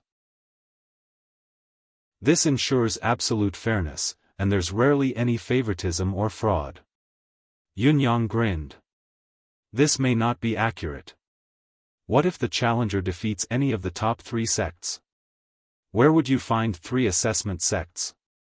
Little Fatty choked, grumbling inwardly, "You're so careless." If the lower-class sects aren't qualified for the assessment, there's still the middle-class sections. However, the possibility of this is very small, and it's only passed down in regulations and legends. At least, I've never heard of it. Yunyang asked, "Are casualties allowed in such an assessment?" No. Martial artists strive for victory by raising their hands and not giving in, showing no mercy on the spot. The difference of a single move can turn the tide of the battle. However, in the vast majority of approved battles, there would be no casualties. This is because those who die in this battle will come back to life under the Golden Radiance banner. Yunyang's jaw almost dropped. There's such a thing? Resurrection of the dead? Isn't this a joke? Do you think that the Golden Radiant Celestial Luck Banner's power is only limited to increasing one's cultivation base? Its power is far beyond our imagination. Of course, even if one can be resurrected, it doesn't mean that there won't be any enmity. Many enmities arise from this. After all, after dying once, it's inevitable that one will hold a grudge against the one who killed him. Little Fatty chuckled coldly. Competition has never been forbidden between sects, much less killing in vengeance. Xian Duo said, "All the sects that have obtained the Celestial Luck Banner dare not relax for even a moment in their self-cultivation. They have to guard against the attacks of those red-eyed rogue sects and prepare for the annual ranking competition. Many of the sects that rank outside the top 3 are constantly changing. After all, there are as many sects without Celestial Luck Banners as there is an ocean.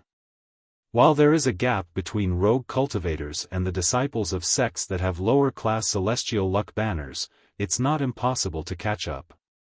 Therefore, everyone works hard in their cultivation, no one dares to be careless." As if he had guessed Yunyang's thoughts, Little Fatty said, "Those who die in the ranking competition won't be resurrected. The Golden Radiance Banner won't pay attention to other battles that don't involve the Celestial Luck Banner." Yunyang coughed and asked, "If the lower-class sect succeeds in the challenge, for example, if the top sect in the lower 9 classes were to be promoted to a middle-class sect, then the lower 9 classes would be reduced to 8. What would happen if there's an empty spot? I've never heard of such a thing before. Although there should be such an example before, there's no specific news about it, so no one knows the inside story. The only thing that's certain is that the new replacement, no matter how it's done, is definitely related to the battle." Yunyang had only listened briefly, but he immediately understood the danger involved. There were only 9,999 Celestial Luck Banners in the entire bound of universe. As for the upper 4 classes, gold, silver, purple, and green, rogue cultivator sects did not even dare to hope for them. Those sects could probably crush them to death just by plucking a strand of hair from their hands. Therefore, while there were 9,999 Celestial Luck Banners in name, only the lowest class ones were in circulation. As for those so-called low-ranked sects, the top 3, and even the top 6, they were all untouchable by the loose cultivators. At most, they could only compete for the last 3 sections. In other words, only the 9th sect had the highest chance of competing for it. 1 spot. On the other hand, how many rogue cultivator sects were there in the world that did not have a Celestial Luck Banner? More precisely, How many such sects were there under the jurisdiction of a palace? Fatty seemed to have mentioned just now that there were at least 20 to 30,000 of them. Yet, there was only 1/9 place. Such a ratio was even more exaggerated and tragic than an army crossing a single plank bridge. Moreover, even if it was the last 9th-ranked sect, how could they not cultivate with all their might, knowing that they were in an awkward position? After all, they still had the help of the celestial luck banner. After all, their cultivation speed was 6 times faster than rogue cultivators. How could they be pulled down so easily? Even an idiot would know that it was not easy. The so-called chance of promotion was still slim, the probability was less than 1 in 10,000. Chapter 891. Qian Duo, what do you plan to do next? Yunyang asked the fatty.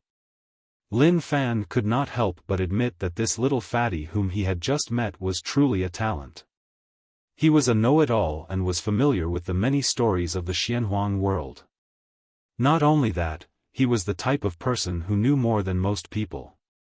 Although Yunyang had never met anyone else in the bound of universe, he could still come to this conclusion. How many official positions were there in a country that had conquered the bound of universe? Who would be able to name the duties of all these officials in one go? Perhaps, there might be. However, in a place like the bound of universe where cultivators were the most important and the rest of the people were mediocre, it was hard to find them. Yet, this fatty had the ability. Not only could he, but he could also figure out something new and draw inferences from it. This was a skill. And a great one at that. Coincidentally, this little fatty was at his wit's end and had nowhere to go, so Yunyang had the thought of taking him in as his subordinate. There was absolutely no possibility that someone would arrange for a spy to plot against him at this stage. He had just ascended and did not know anyone. Who would target him? Furthermore, he had no ulterior motives. How would the people in this realm know that he had something good on him? As for how to subdue the fatty, it was too easy. This fatty was afraid of death and cowardly. These 2 points were too easy for Yunyang to exploit. With just a raise of his hand and a glare, the fatty was immediately terrified. He did whatever he was told and was indescribably obedient. Based on this alone, where else could he find such an excellent subordinate? Whether the fatty was loyal or not was a hidden danger, but Yunyang believed in his charisma. When Bai Yixue had submitted to him in the past, he had been reluctant as well. Yet, under Yunyang's inspiration, he had still been completely subdued. With this precedent, there was no need to worry that the fatty would not submit to him sincerely in the future. My plan. The fatty wanted to cry in his heart. What plan can I have? I plan to follow you, but your thoughts are too crazy now. You're just a rogue cultivator who has just ascended. How are you going to feed me? At the very least, you have to let me understand your plan and what you're relying on. Only then can I carefully plan my next step. Yunyang said, my sect is still lacking a majordomo. I have my eyes set on you and I think highly of you. Qian Duo rolled his eyes and said, where do you have a sect now? Yunyang replied, it will be built soon. This is a certainty. Qian Duo counted on his fingers. Manager? It seemed to be pretty good. It's just that, even if we were to establish a sect now, it would only be the 2 of us. Me being the chief manager sounds good, but who am I in charge of? Could the general manager still manage the sect master? But apart from the sect leader, I'm the only one left. Who cares about me? Was it humorous? What's the point of me being a steward? Chief steward, what a high position. What exactly are they in charge of? Qian Duo curled his lips. Since the chief is in charge of the sect's general affairs, he must first manage the sect's resources. Yunyang said lightly, the sect's wealth, resources, and future transactions, these are all within the authority of the supervisor. Wealth? Once little Fatty heard the term, his eyes turned into light bulbs as saliva dripped from the corners of his mouth. He was practically drooling. Money. Little Fatty's cheeks quivered, filled with longing and resentment. I love money the most, Yun-yang squinted and said, love money. That's the easiest thing to do. I dare not boast about other things, but I'm quite wealthy.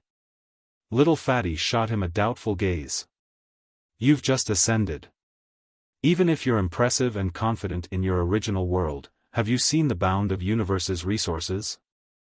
Do you know what's called wealth in this realm? You actually boast that you're wealthy. You're a great apothecary. Yun-yang snorted and rolled his eyes looking at little Fatty's doubtful face. Let's settle our business first and watch this big brother squash you to death with money. Quick, go register and establish a sect. This is the #1 priority right now. With little Fatty leading the way, it only took them half a day to find the nearest city and enter the city with the bustling crowd. Isn't the bound of universe mainly made up of cultivators? Why are there so many ordinary people? Yun-yang asked. With his knowledge, he could tell at a glance that while there were plenty of cultivators here, there were plenty of ordinary people as well. Cough, I've actually forgotten the most important rule. Qian Duo seemed to have thought of something when he heard that.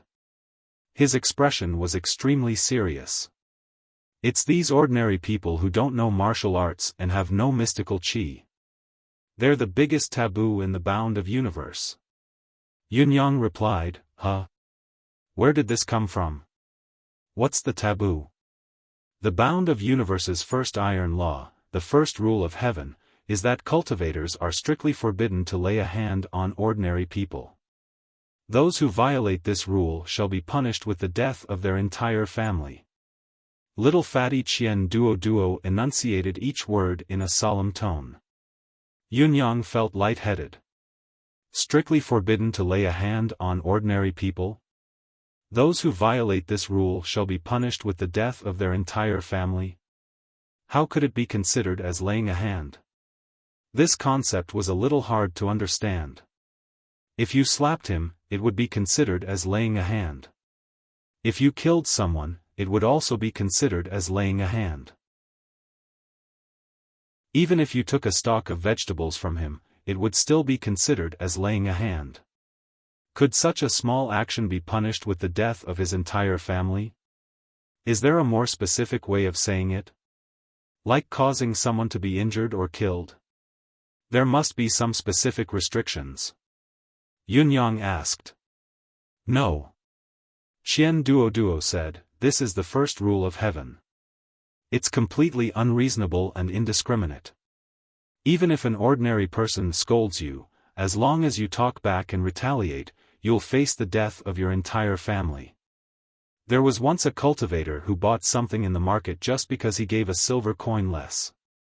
The vegetable seller was indignant and both parties quarreled. It wasn't that the cultivator didn't want to give enough money, but he didn't have much silver with him. His conscience was troubled. In the end, after such a quarrel, the high-level saint-level cultivator was struck to death by lightning when he returned home. Not a single one of his family members survived. Since then, when a cultivator goes out, gold and silver have become an indispensable part of the things they carry with them, regardless of whether they need it or not. It's precisely because they're afraid of encountering such a situation that they'll bring disaster upon themselves and their families when they die. At this moment, Yun-yang could only feel the thunder rumbling above his head. This rule was completely unreasonable and unreasonable. From the bottom of his heart, Yun-yang actually liked the existence of this rule. If it was possible, it would be best not to talk about cultivators bullying ordinary people. Not to mention other high-level cultivators, even with his current cultivation of venerable level, if he were to fight against ordinary people, it would not be a big problem for him to destroy a country all by himself. With the existence of such a heavenly rule, as long as there was a small opening in such a matter, it would be broken immediately. Treating everyone equally like this was the best way to protect the common people's interests. It was the most effective method of suppression. Yes, it did not matter if one was right or not. As long as one committed the offense, only death awaited him. In this way, who in this world would dare to offend it? If one did, death would be the only thing that awaited them. Not only that, it would be the death of their entire family. The person who made this rule is truly admirable. It looks sinister, but it has a profound meaning. It basically eliminates the possibility of many tragedies. Even the chances of taking advantage of loopholes are minuscule. It's difficult to operate. Chapter 892. This is the iron law of the bound of universe that has been passed down for tens of thousands of years. The fatty snorted.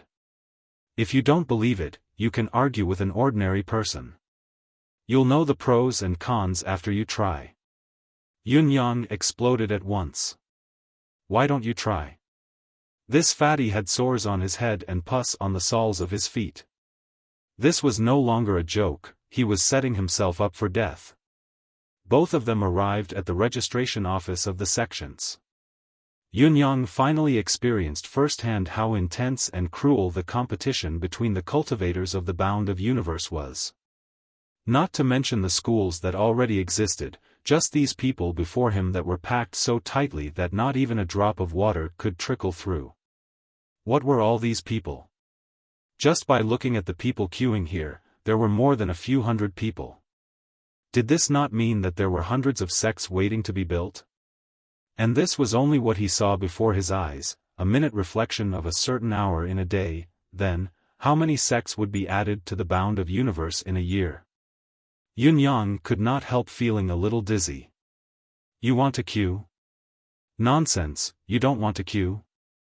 Who are you? The fatty was disdainful. Are you trying to bribe me? Let me tell you, all these officials will have their entire families wiped out if they accept a bribe from a carrot. They don't even have to wait for them to return home, there will be lightning strikes immediately. Yun-yang realized that although there did not seem to be many administrative personnel in this realm, the rules that they had to abide by were really unimaginably strict. He wondered what kind of person it was back then to come up with these rules. Could it be that he was drunk, high, or high? Otherwise, how could he be so different, fresh and refined, without the slightest bit of shyness? After queuing for about 4 hours, it was finally Yun-yang's turn. He finally managed to get in, but there was only a screen behind the official's desk. He could not even see the person handling the matter. Name? Yun-yang. Gender? Male. Occupation? Occupation? The sudden question baffled Yun-yang. The voice inside seemed to be surprised as well. You didn't choose an occupation? Yun-yang was dumbfounded. Choose an occupation? What class should I choose? Panting sounds could be heard from inside. You haven't even chosen your profession, and you've come here to create a sect? No one told me. Yun-yang mumbled. Then has anyone ever told you that you'll get hungry if you don't eat? Will you get thirsty if you don't drink? Will your stomach hurt if you can't poop? In serious cases, people will die. Yun-yang dared not continue the conversation, intending to flee. Come back. Yun-yang, who was already at the door, halted abruptly. He did not know if there were any special restrictions in this place, so it was better to be more orderly. What if he was disobedient and was struck by lightning? Why are you running? Where do you think you're going? Since you don't even know how to choose a profession, you definitely don't know the other procedures, right? Are you going to choose your class now? Yes. Then when you come back, I'll ask you something else and you'll run away? Do you know that what you're doing now is very stupid? Yun-yang felt extremely embarrassed. Ever since he started his career, he was often mentioned. The most common comment about him was supreme wit, the wisdom of the 9 supremes, being as intelligent as a demon, and so on and so forth. He had never thought that he would be called an idiot today. He even had to think that what the other party said was very reasonable and that he could not refute it. It was a brand new experience that he had never experienced before. Which realm did you actually ascend from, young man? You look rather smart, but you keep doing stupid things. How did you manage to cultivate to the bound of universe with that kind of brain of yours? Could it be that the realm you're in is exceptionally rich in spiritual chi and anyone can ascend? Or did you accidentally eat a mysterious spiritual ingredient that hasn't been seen for billions of years and achieve enlightenment overnight? Yunyang felt like he was going crazy. What's inside this thing? How could there be such sarcasm? Even if what you said is the truth, I'm famous for my intelligence in the realm I'm born in. How could I be treated as a fool here? There was no one else like this. If the people of the Tianxian continent were to find out that their omnipotent, resourceful, far-sighted, and meticulous Supreme Cloud had been treated as a fool by someone else and had even been rendered speechless, how would they react? Yunyang exited the room, exasperated, his face covered in dirt. Fatty. Are you King sincere? What's wrong? Vocation. You pig, how do you register for a sect without a vocation? Oh. Holy shit. You don't have a vocation? Nonsense. Yunyang was so angry that he did not even want to speak. Little Fatty was also looking at him like he was looking at a weirdo. After a while, both of them walked out with their heads hung low. Not only were they covered in dirt, they looked like they were in dire straits. At the vocation register, Yunyang had to queue for about 4 hours just like before. The sky was already turning dark when it was finally his turn. You're Yunyang. Which Yun and which Yang? Yun as in white clouds? Yang as in the sun, or the ram as in the female sheep, or the triumphant Yang as in the exalted Yang? A sarcastic voice came from inside. Yunyang was dumbfounded again. What the hell was this thing? Was he purposely showing off his knowledge with such a long speech? Cough, Yun as in white clouds, Yang as in the exalted Yang. Oh, what vocation do you want to choose? Let me tell you, a person can only choose 7 vocations in his life. Don't choose more, don't choose less. Once you've made up your mind, take big strides forward. If you choose wrongly, you'll be like this for the rest of your life. Do you understand? Understood. Choose then. With a swoosh, a few pieces of paper were tossed out, filled with the names of various vocations.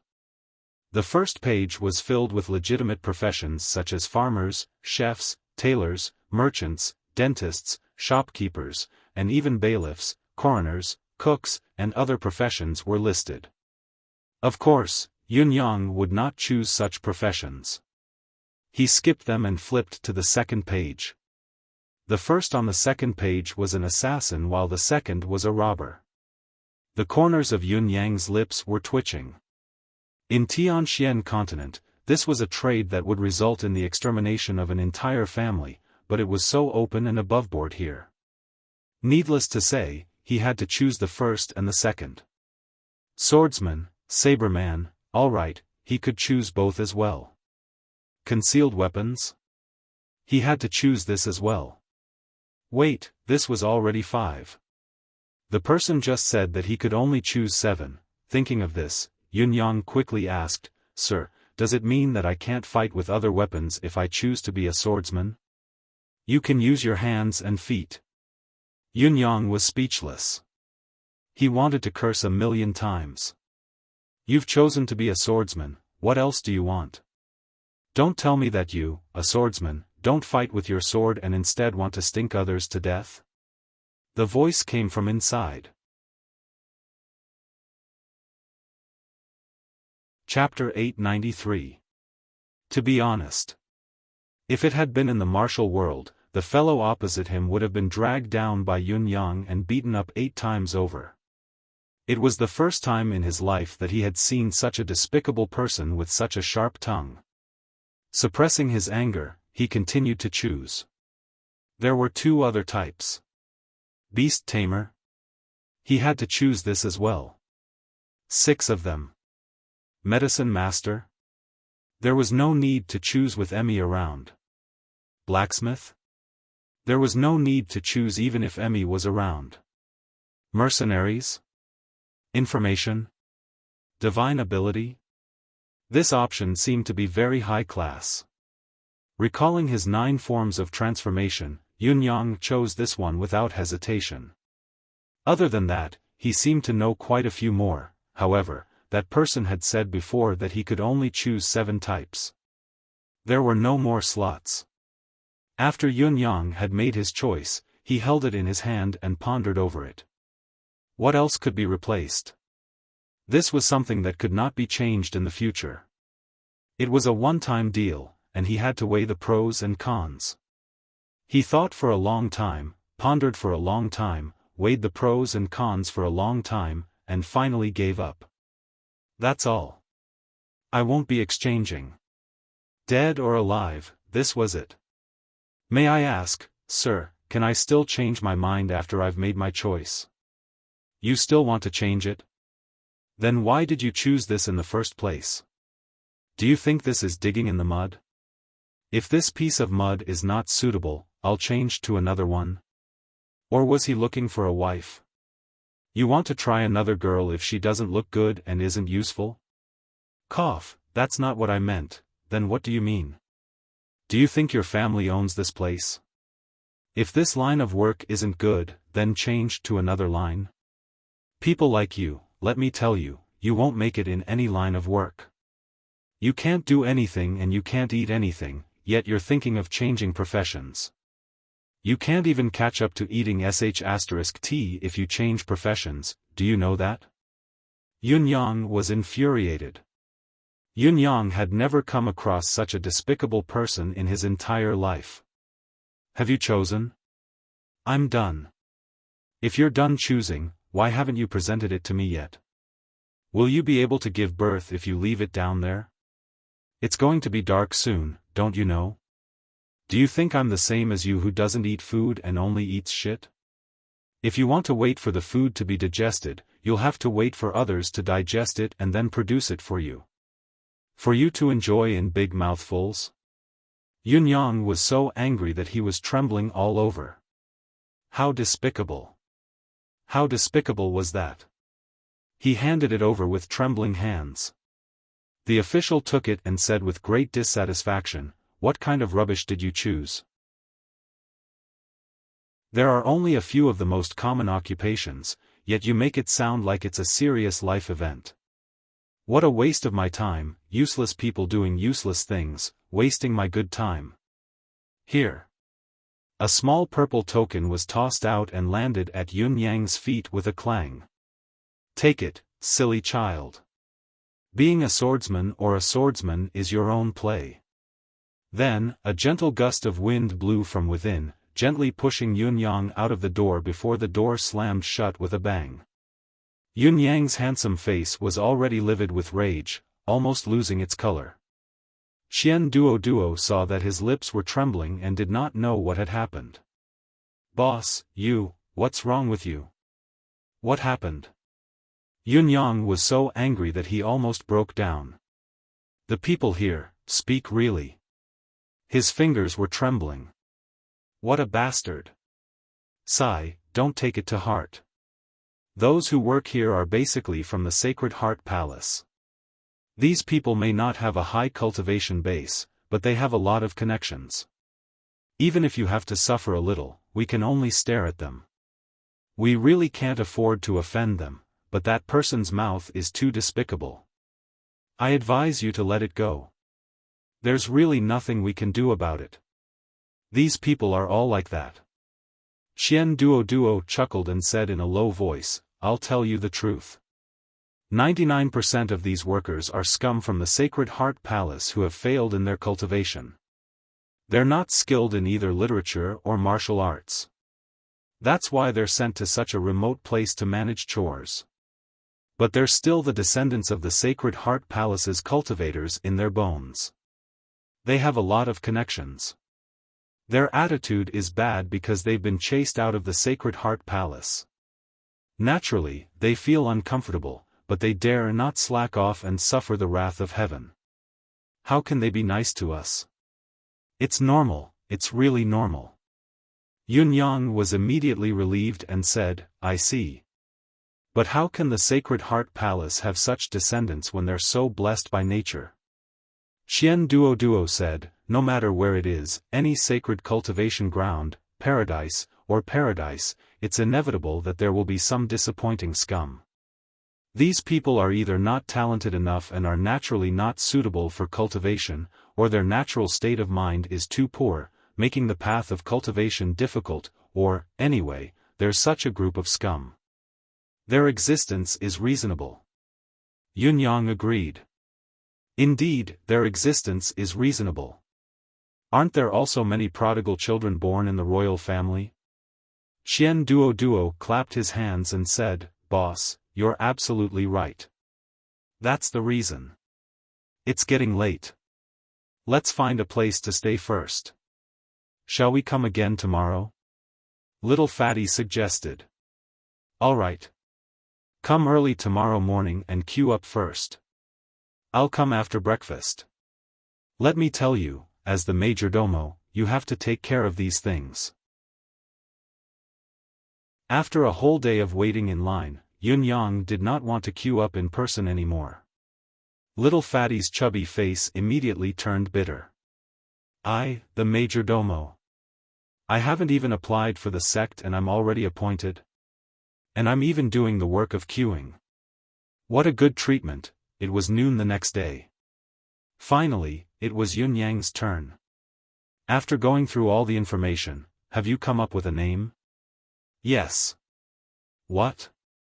The Nine Supremes Union. I have it. Tower of Nine Supremes? I have it too. Then, the Nine Supremes Pavilion? I have it. Then, the Nine Supremes School? You're planning to go against the Nine Supremes, aren't you? Can you not use such a vulgar name? Yunyang sighed. Please, see if the Residence of Nine Supremes has it. If the Residence of Nine Supremes did not exist, then it was fate. He could just give it a random name. Residence of Yun, Residence of Yang, or Residence of Green would be acceptable. There was a moment of silence. There really isn't one. How can such a vulgar name not exist? Yunyang sighed. Could it really be fate? Have you decided? Isn't it unoccupied? You have to confirm it yourself first. Idiot. Can't you grow some brains? I'm sure. Residence of Nine Supremes then? Yes, that's it. I won't change it. Alright, King Hell, you're not human anymore. How can you give such a grand name? Supremes. Supremes my *SS. Go to the toilet, a series of mutterings came from inside. The veins on Yunyang's forehead bulged. He had no other thoughts except to kill. Shouldn't names be grand and grand? Could it really be called Residence of Green? Alright. There was a sound from above. Then, the shadow of a flag flew out from behind the screen. On the flag, faint words glowed, Residence of Nine Supremes.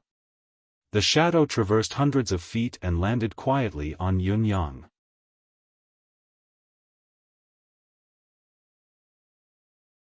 Chapter 894. White Flag. Yunyang truly felt that he had not checked the almanac when he went out today. What the F***ck? I've just F***king established my sect today and you're giving me a white flag that represents surrender. Why a white flag? The person above chided, so what if it's a white flag? Do you still want the amethyst flag?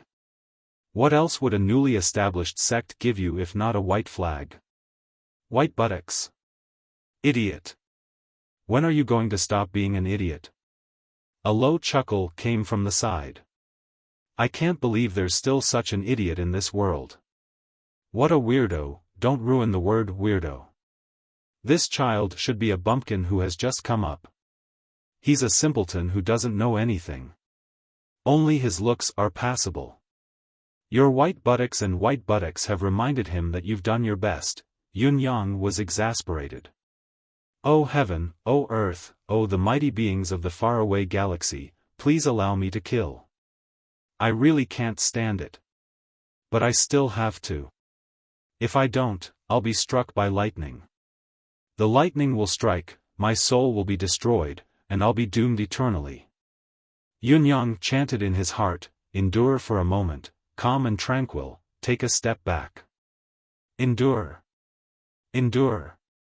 The word endure is like a knife on your head. Let his rage burn in your heart, let go when you have to, let go when you can. I will endure. Why aren't you leaving yet? A voice came from inside. Are you waiting for me to treat you to a meal? To admire your white buttocks. White flag fluttering. Yun Yang was exasperated again as he walked out, clenching his teeth. A conversation came from behind, this idiot must be pissed to death by me today.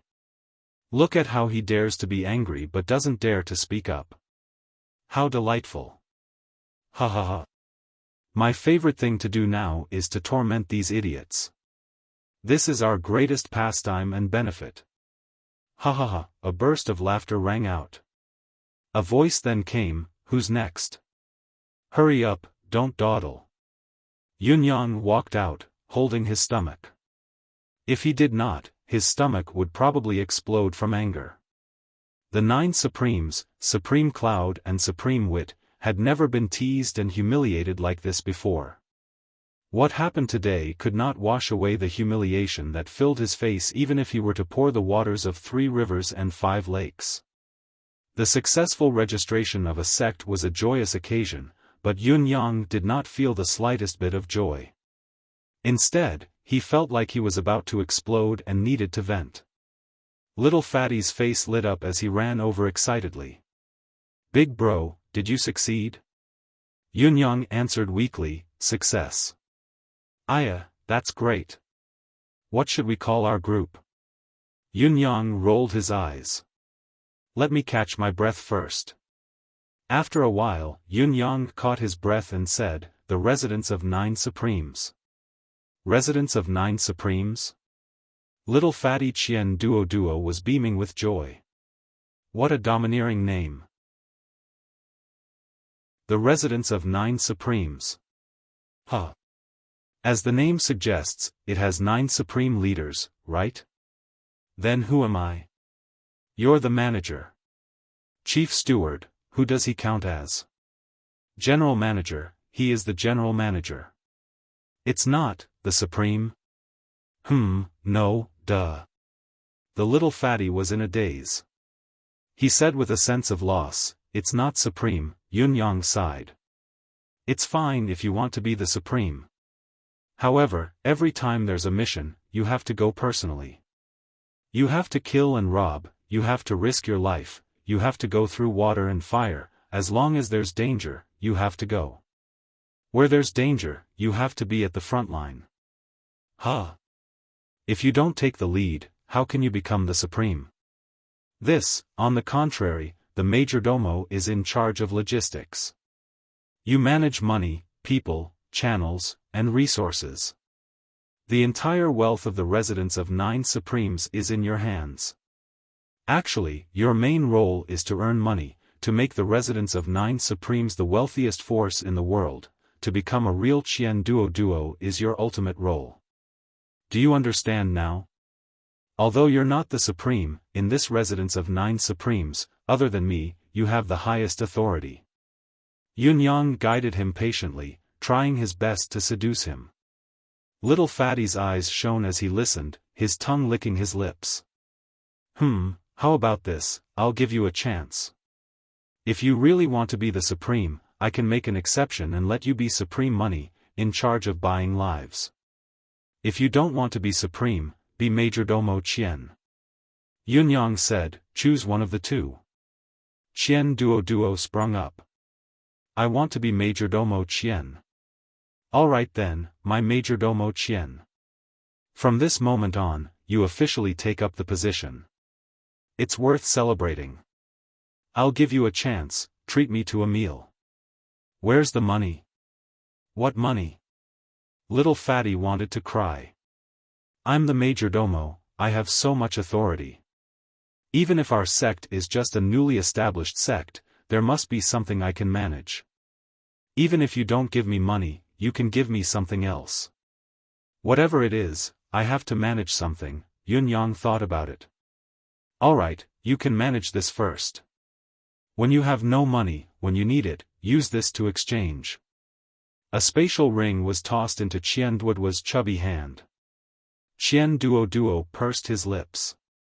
You're just an insignificant character who has just ascended, what good stuff can you have? At most, your cultivation base is slightly higher. You've probably used up all the resources you've harvested in the past. How dare you talk big now, saying that you can use this to exchange when you have no money? Don't you think you're biting your tongue? He took a look and saw that there weren't many things inside. There were only a dozen or so sparkling purple items. What is this?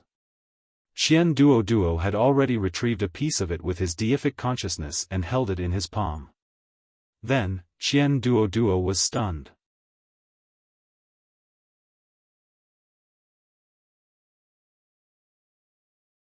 Chapter 895. Yunyang pulled him along and both of them swiftly walked out of the city. However, countless pairs of eyes were fixed on the duo's retreating silhouettes, the corners of their mouths curling into a sinister smirk. How could there be such fools in this world? Holding the ethereal amethyst and admiring it on the streets. What was the difference between that and a naive child walking around a busy city with a gold ingot in his arms? He had seen his fair share of suicidal weirdos throughout his life of roaming the martial world, but it was the first time he had seen someone as suicidal as these two fellows. It was a marvelous sight, a miraculous encounter, and a fortuitous encounter.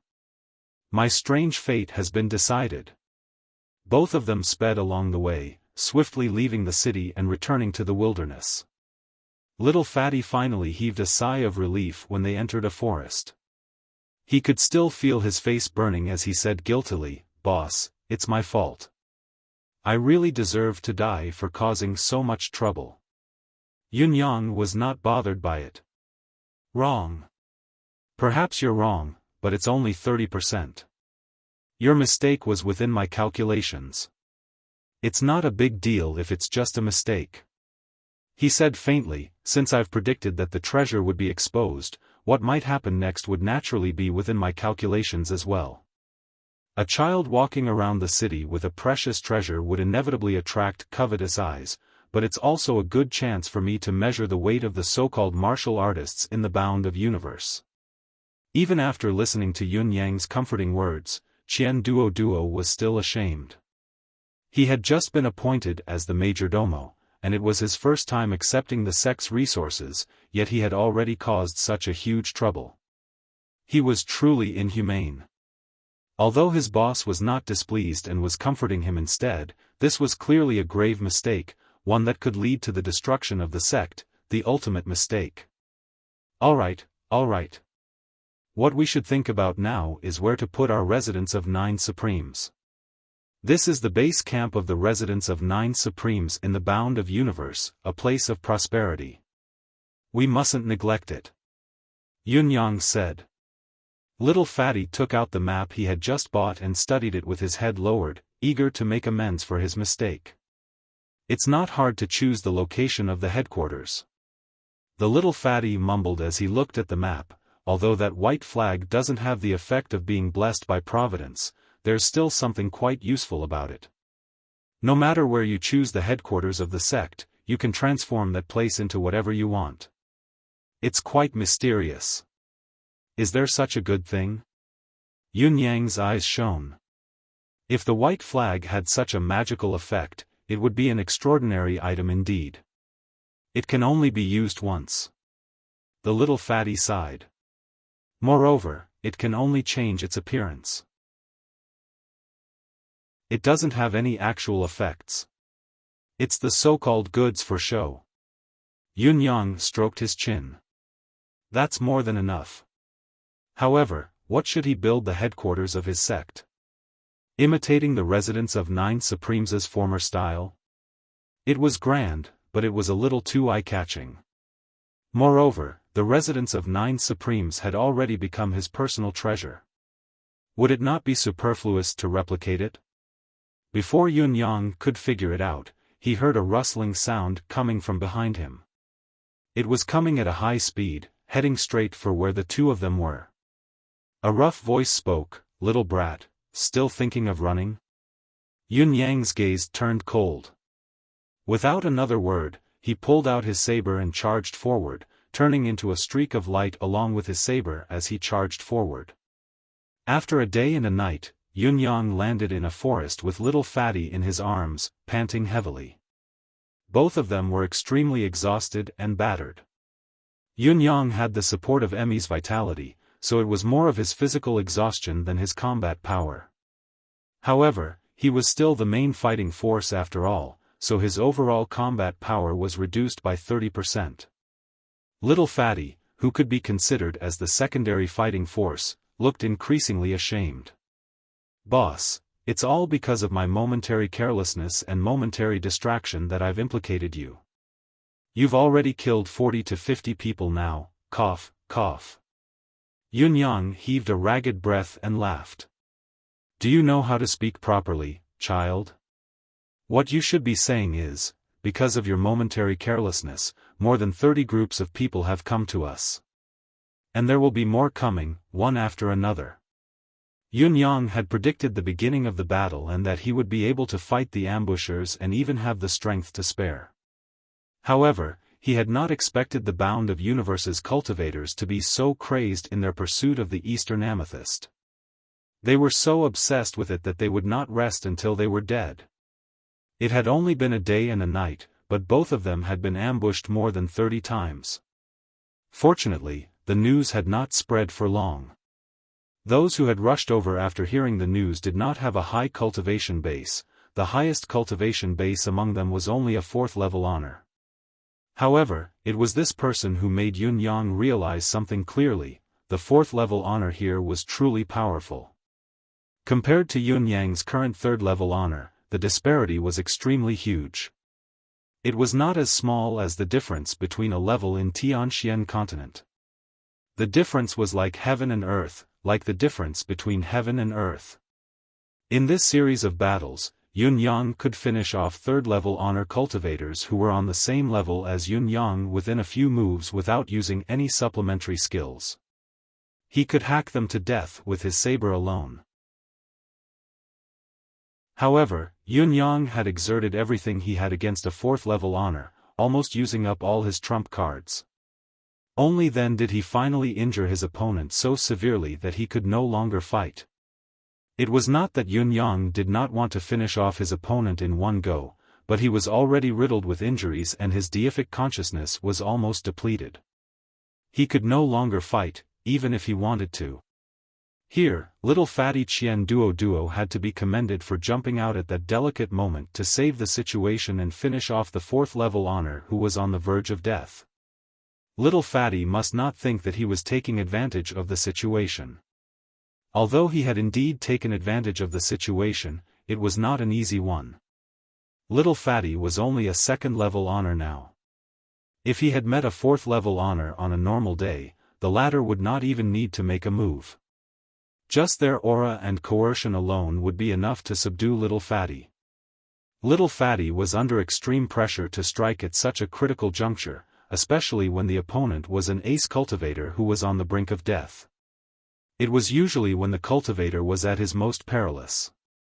Who knew if the opponent had left behind a final trump card or a move to perish together with the opponent?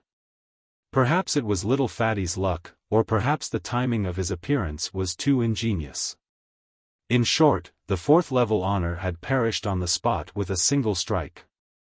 After this battle, Yun Yang came to a conclusion that he had to admit: it was probably rather difficult to kill someone of a higher level in the bound of universe. Above 4th level honor was saint. By then, the gap would be even greater. In other words, when one was a 4th level honor, it was basically impossible to kill a saint. There was no room for luck. Chapter 896. The martial artists' levels here were even stricter. No matter how talented you were, no matter what kind of ever-changing divine ability you had, it was simply wishful thinking for you to kill someone who was a whole level higher than you. Take Yun Yang's battle for example. Even though he had a divine weapon in hand and the advantage of sneak attacks, he had to fight a long battle of attrition with all his trump cards before he could barely exhaust the other party. In the end, he still needed Little Fatty's final strike to kill a 4th level honor. It was difficult to understand the bitterness in his heart unless he was the one involved. A thought flashed across Yun Yang's mind: if the 4th level honor had not taken the two of them seriously at the beginning of the battle and had not killed Little Fatty at once, perhaps the outcome of the battle would have been rewritten. If that was the case, the residence of 9 Supremes could not be opened anymore. This venerable and the majordomo would have gone to the King of Hell together. At least, the majordomo would definitely go to the King of Hell. Yun Yang was not confident that he could protect himself and Little Fatty at the same time then. In reality, there weren't many Xiozha that registered a sect that could live until they established their own sect. Those who could build their own sects and die of old age were not many either. As for those who could truly develop their sects, not only were there not many of them, there were also very few of them. After these people died, the white flag image would automatically fly back. Yes, the account would be closed. Of course, those who could survive and seize the celestial luck banner, cough. As for now, they were being chased by 2 4th level honor and were in the midst of a desperate escape. We're being chased by dozens of people. Little Fatty cried, and you've really killed a lot of people. The only thing we can be sure of now is that our troubles are getting worse. Yun Yang snorted coldly without commenting. Little Fatty counted with his fingers. Up until now, boss, you've killed a total of 47 people, 29 of whom were rogue cultivators. This can basically be ignored. The remaining 18 people, on the other hand, have celestial luck banners rising after their deaths to prove their identities. The 16 black celestial luck banners are fine, but there are 2 green celestial luck banners. Do you know what this means? We've offended at least 10 sects with celestial luck banners. All the sects with celestial luck banners within 10,000 miles have been offended by us. And it's only been a day. Little Fatty grimaced and wanted to cry, but no tears came out. However, Yun Yang could not be blamed for this.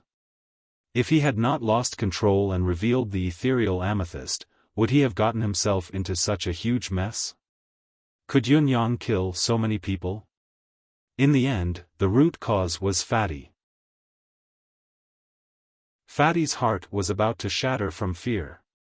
If it were not for this knowledge, Fatty might have carried Yun Yang and run away when he was dealing with the 4th level honor, instead of killing him in a rage. They had already caused trouble. Once the sect found out that they were the culprits, then they would truly never have a day of peace. What's wrong with that? Yun Yang, on the other hand, was quite open-minded. I'll offend them sooner or later. There's no difference in the outcome. It's nothing at all. To him, that was indeed the case. Those who should be killed had to be killed sooner or later. It was really only a matter of time. Our priority now isn't to avoid being hunted down, but to find a place to stay. Yun Yang said, then we'll recruit. You said that's the ethereal amethyst? The ethereal amethyst. Of course it's the ethereal amethyst. Little Fatty perked up at the mention of it. It's a priceless treasure. Isn't this thing called the Eastern Amethyst? Yun Yang asked. Strange. For example, we're both humans, but you're called Yun Yang and I'm called Xian Duo Duo. But in the eyes of demons or beasts, aren't we all humans? Little Fatty rolled his eyes. Is it strange to have a few different names for the same thing? Yun-Yang was speechless. He had actually been lectured by this little fatty and even thought that he had a point and could not refute it. This was ridiculous. The ethereal amethyst is a dream item for cultivation that cultivators yearn for. Little Fatty stroked the spatial ring on his finger contentedly, his expression mesmerized as if he was caressing the beautiful ethereal amethyst. What's there to yearn for? Dream item? Yun-Yang scoffed. It's just an energy crystal that contains a lot of energy. After absorbing the spiritual chi in it, it'll still be useless. It can't escape the fate of turning into dust and vanishing into the dust. Absorbed, completely? Turning into dust? Little Fatty stared at Yun-Yang, dumbfounded. Big brother, you use the ethereal amethyst like this? What's wrong with that? Big brother, don't ever say that again. If a high-level cultivator finds out, he'll definitely beat you to death and drown you in their spit. He'll be condemned by everyone and die of 1,000 diseases. Little Fatty's expression was filled with grief and indignation. He wailed as if he was going to die. What a waste of God's gifts. He looks so smart, but he's actually such an unwise fool. Why did I follow such a person? The ethereal amethyst is rare and hard to come by. It's not only because it contains a lot of energy, but the main reason is that as long as it's worn, it'll automatically attract the spiritual chi of heaven and earth to assist in cultivation. If a piece of ethereal amethyst were to absorb the spiritual chi within, it can only supply a beginner honor cultivator for a few days at most. However, if it's worn, it can continuously absorb spiritual chi. In other words, in the same cultivation environment, the spiritual chi surrounding you will always be much more than the spiritual chi around others. At least, it'll be more than twice as much. Little Fatty's cheeks were trembling from the heartache. Although using the ethereal amethyst like this will still deplete the crystal, as long as it's not overused, a piece of ethereal amethyst can be used for 100 years before its energy is completely depleted. Such a rare treasure, you actually sucked it dry in one breath. How could you bear to do that? Also, from what you've said, you've given me more than a dozen pieces of ethereal amethyst. This proves that you've overused the crystal more than once. Not just one piece, but many pieces. Little Fatty's gaze was like he was about to devour someone, as if he wanted to take a few bites out of Yun-Yang to vent his anger. Amethyst. Yun-Yang rubbed his nose, feeling a little embarrassed. He had used it like this before. A piece of ethereal amethyst had indeed been used up within a few days. It was similar to what Little Fatty had said. It turned out that this thing actually had such a great effect. He had underestimated it. Sigh, a lack of knowledge was a flaw. This saying had been reflected time and time again since a certain supreme had come to this realm. We still have 10 pieces of ethereal amethyst here. 10 pieces of ethereal amethyst and we can recruit 10 ace cultivators. Qian Duo was brimming with confidence. Chapter 897. Little Fatty said with certainty, with just this, it'll be a piece of cake to recruit 10 experts above level 4 supremacies. Boss, your residence of 9 supremes can be built at any time. I'm starting to miss the crystals you've wasted. How could you do that? 4th level honor. To be honest, Yun-Yang was rather dissatisfied with this level. It was too low.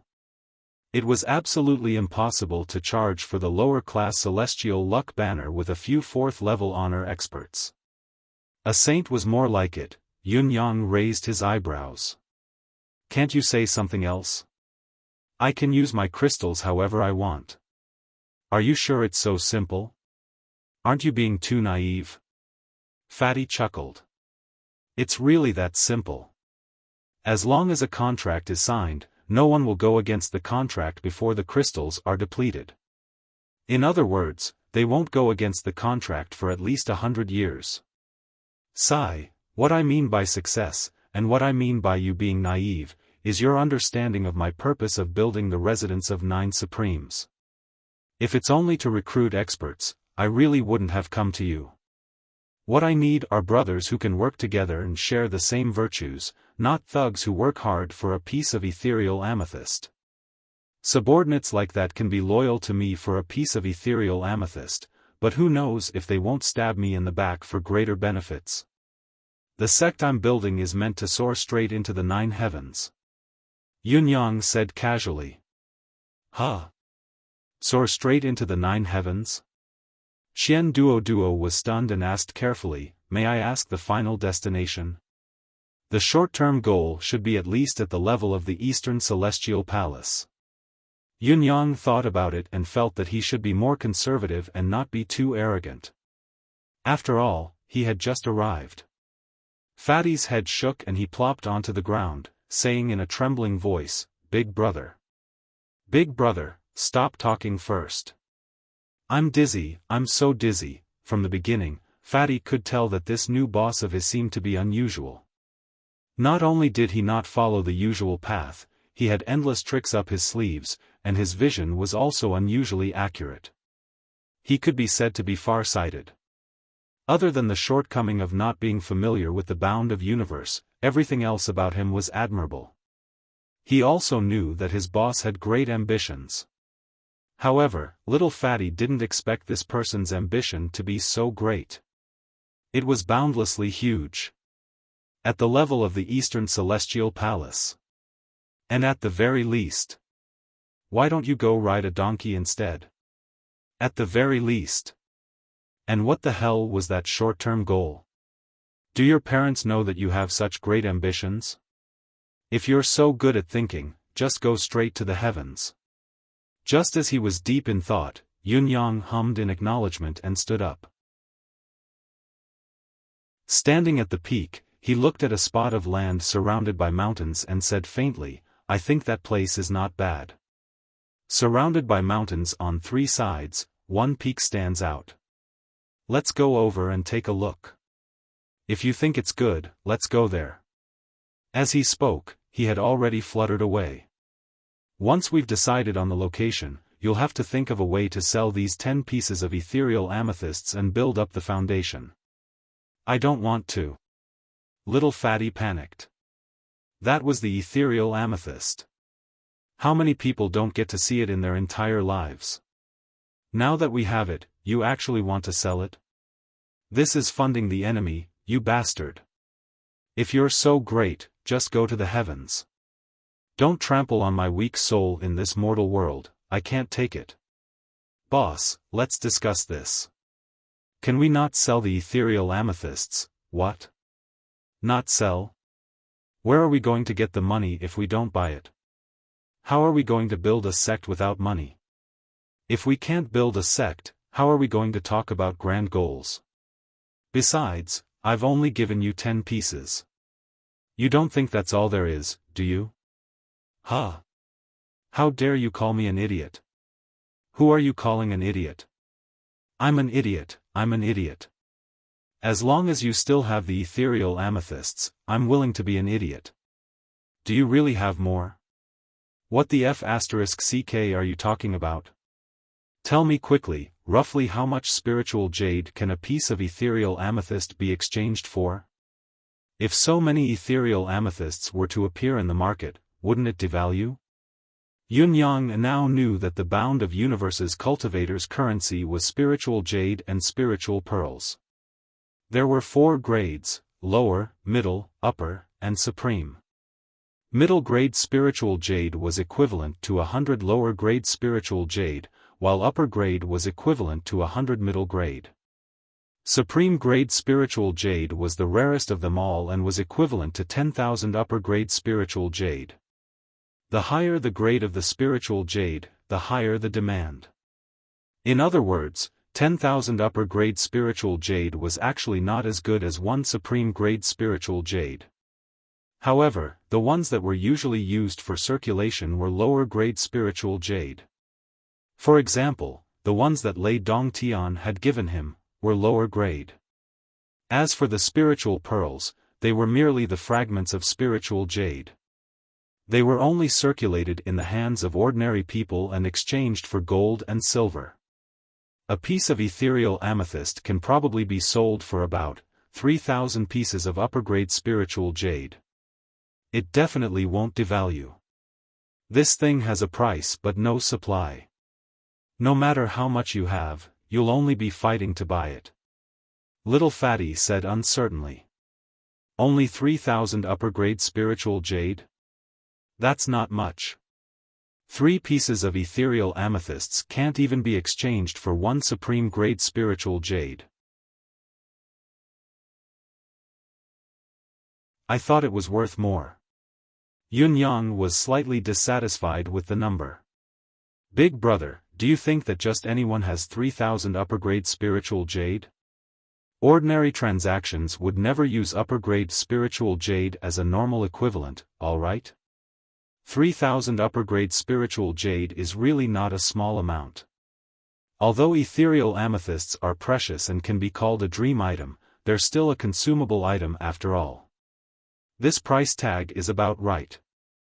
Little Fatty expressed his sincere disdain towards Yun Yang's understanding of the prices of goods in this world.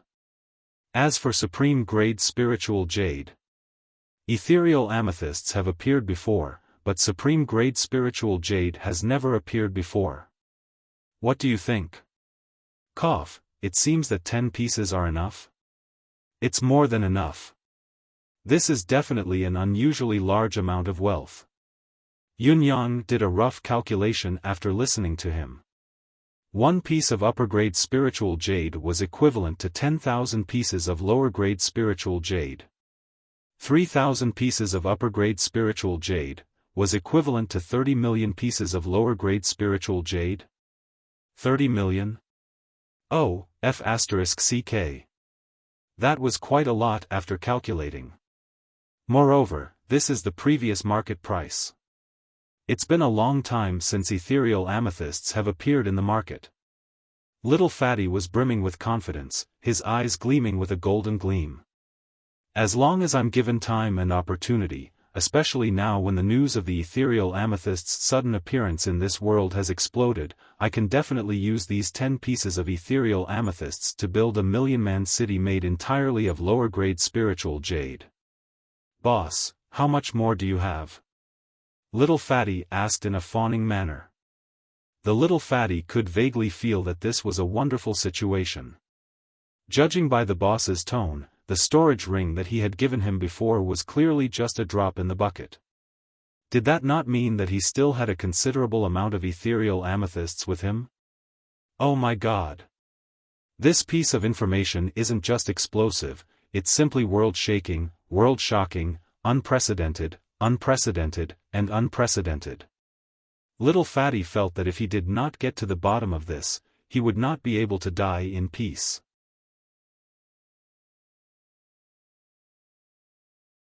Chapter 898. Cough, it's enough, it's more than enough. Why would I need so much, especially the 2 pieces in my pants? It's too extravagant, it's a blasphemy. Little Fatty was a little embarrassed. Scram. Yes. Little Fatty did not hold a grudge against a certain Supreme's reprimand. Instead, he wanted to roll a few times to show his loyalty. Yun Yang was very satisfied with the location of the sect. After shaking off all the pursuers, Yun Yang used another 2 days to make sure that the surroundings were safe. Finally, he confirmed that the sect would be built in the boundless mountains. Let's do it here. Yun Yang closed his eyes to think about what he wanted his sect to look like. Easy to defend and hard to attack was definitely the first requirement. Beautiful, generous, and so on, there was no need for such things at the moment. It would be clean and elegant with sufficient spiritual qi. Right, there had to be sufficient space to cultivate or battle. This was a must, Little Fatty disguised himself and ran away like a wisp of smoke after changing his appearance. There was nothing for him to do here for the time being. Making money was his main job. Yunyang was not worried that Little Fatty would run away with the money. It was just a small amount anyway. Yunyang did not mind if Little Fatty really ran away. It was really just a drop in the ocean. If Little Fatty returned after completing his mission, however, he would be a great help in the future. What he was considering now was how to plan and handle the terrain of the mountain in front of him. The silhouette of the white flag was in his hands. Yunyang turned into a cloud and rose with the wind. He chanted in his heart, sketching out the shape of the mountains and rivers he wanted. When he reached a height of 10,000 feet, he flung it down. Rumble, the ground beneath him suddenly shook, the ground cracking and the mountains collapsing.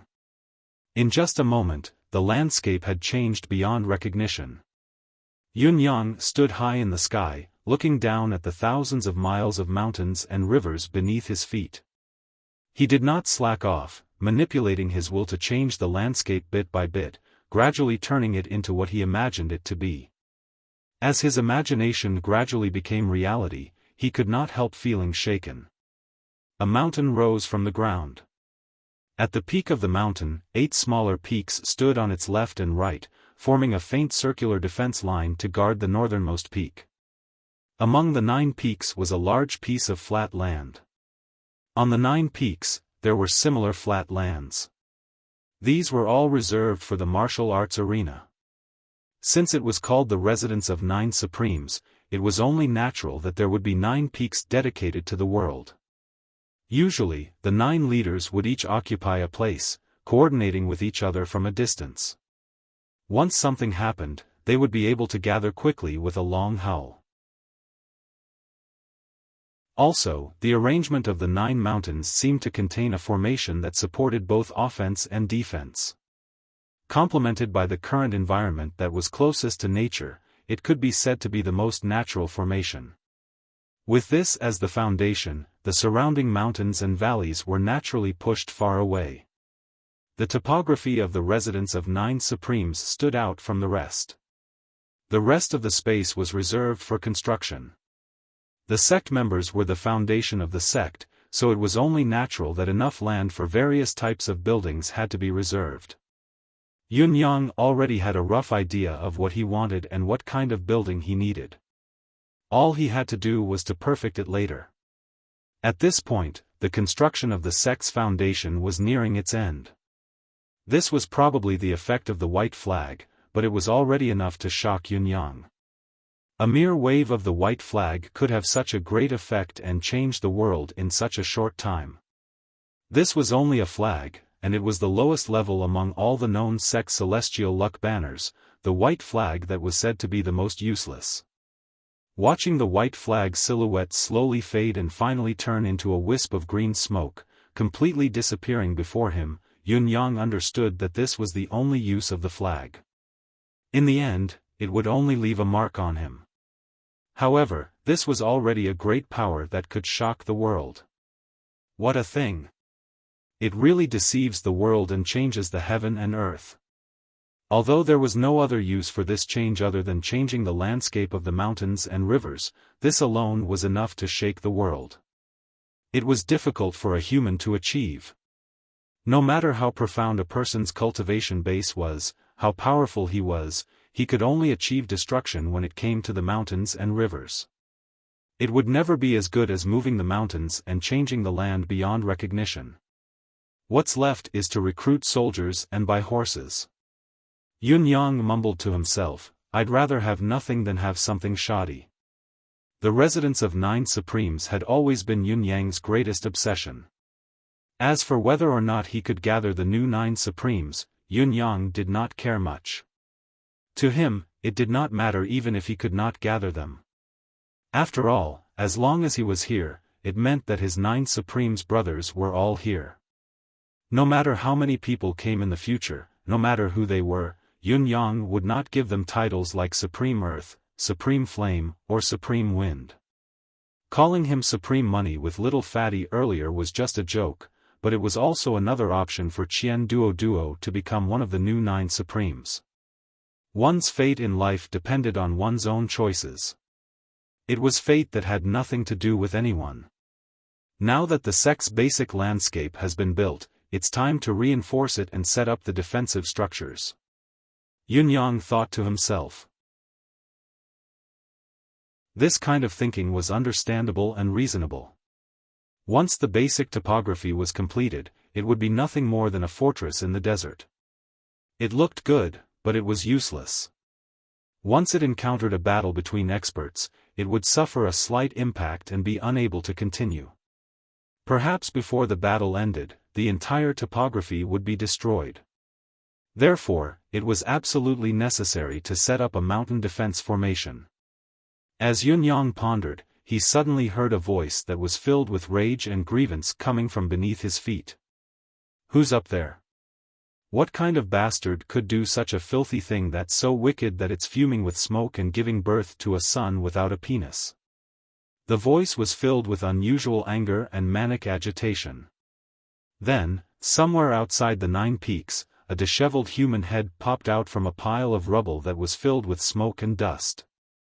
The person's original color could not be discerned from his clothes, which were extremely dirty and messy. Only his eyes looked as if they were about to spit fire. Shi Wuchen was enraged. He was utterly enraged. He had been injured by his enemies, who were pursuing him from all over the world due to their immense influence. He had been hiding from place to place with severe injuries, until he came here and was lucky enough to shake off his pursuers. What was even more surprising was that there was a hidden ground meridian underneath. Shi Wuchen was overjoyed and dove straight down, using the spiritual qi of the ground meridian to heal his injuries. However, the injuries he had sustained previously were too severe and had been delayed for a long time, causing his condition to deteriorate. He had only managed to recover 30% of his injuries after 3 years. Initially, he was meditating in seclusion to heal his wounds when suddenly, the mountains shook and the earth turned upside down. The veins of the earth changed in an instant. He was originally underground, but he was forcefully uprooted, and then buried by countless boulders.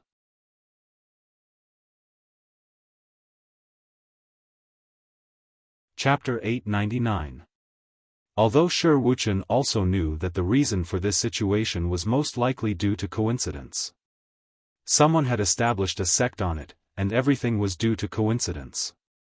But now, the result was that the vein of earth that he was using had been moved away, and he was also tormented. Moreover, he could no longer use this vein of earth to recover, let alone improve his cultivation and so on. Affected by all these negative emotions, Shi Wuchen was naturally enraged to the point where he could not restrain his anger. "Do you think it's easy for me to find a little bit of hope?" When the shock finally passed, Shi Wuchen's first instinct was to burrow out. First, he wanted to come out and settle the score. Second, he knew very well that all sects had to set up a mountain guarding formation at the beginning of their establishment.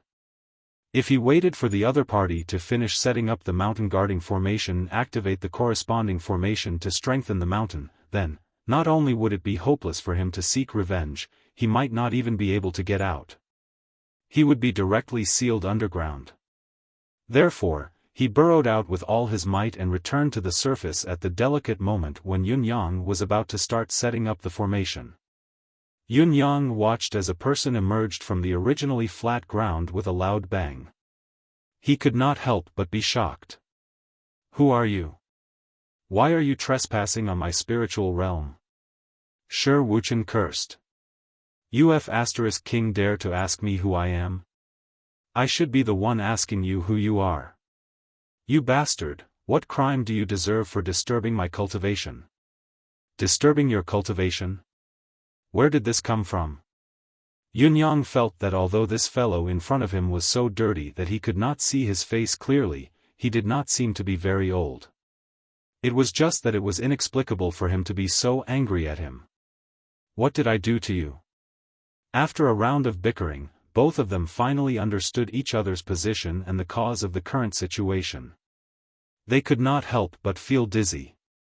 How could there be such a coincidence in this world? Even novels would not make up stories like this, would they? He had chosen this place to build a sect, and this fellow had almost been tortured to death. If you want to build a sect, then so be it. This has nothing to do with me. Why did you choose this place? Although he had understood the cause and effect, Wuxia's anger had not dissipated. Who doesn't build a sect in a place with good transportation and a good location? At the very least, you should have chosen the periphery of the city. You chose to live in such a dangerous forest. Do you think you're some kind of hidden aristocrat? Yunyang coughed and said, "This. Brother Shi, I would like to express my regret and apologies for what happened to you. However, ignorance is not a crime. What I did before was unintentional and definitely not intentional. Please forgive me. As for me establishing a sect here, I naturally have my own considerations. I don't need to report this to you." Wuxia unsheathed his sword with a clang and said loudly, "According to the rules of the martial world, the stronger one is the king, and the bigger the fist, the bigger the reason. If you win, then I'm in the wrong, and I'll turn around and leave. But if you lose, hurry up and compensate for the loss of my earth vein. I don't want your life. Hurry up and scram. Find another place to establish your sect." Yunyang stared at the fellow before him with interest. This guy was a character with some principles, and he was quite straightforward. He was not overbearing and gave people leeway, which was rare and commendable. Yunyang asked, "What is your cultivation base?" Wuxian said angrily, "If I had recovered my original cultivation base, do you think you'd still have the right to talk to me?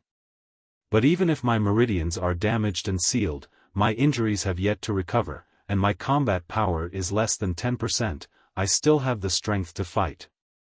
Young fellow, you've really picked up a big bargain this time." Yunyang nodded and said, "You're very frank with your words. I'm very pleased. Instead of a simple battle, why don't we have a big bet and determine the winner and loser?" Wuxian asked, "What kind of bet?" "What kind of bet?" Yunyang smiled and said, "Since we're talking about a big bet, of course, we have to bet on each other's future and fate. If you lose, you have to join my sect immediately, never leaving, never forsaking, and never changing your mind.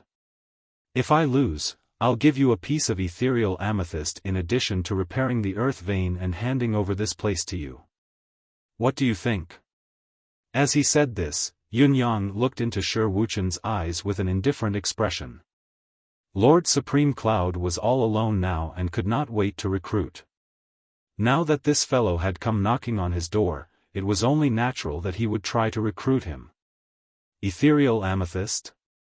Wuxian's eyes lit up at once, and he could not help licking his lips.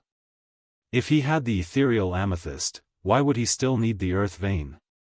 As he thought about it, the greed in his heart surged, and he could no longer suppress it. He then asked with uncertainty, "You have the ethereal amethyst? Are you really betting on this?" Yunyang said faintly, "If I don't, how is the bet going to work?" Wuxian pondered for a moment and said, "If that's the case, we don't have to fight anymore.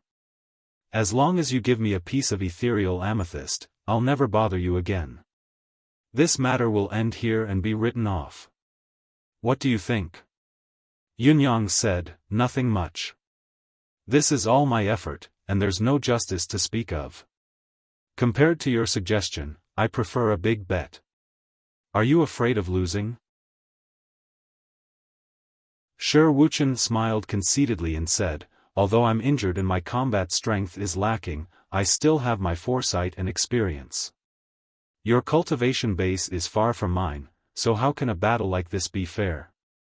If I really hurt you and take your ethereal amethyst, not only will I look unkind, I won't be able to bear it. Why don't you give me a piece of ethereal amethyst and we can be friends? There's no need to fight anymore. How about I promise you something else? If you need anything in the future, you can ask for my help, and I'll do it within my capabilities. What do you think?"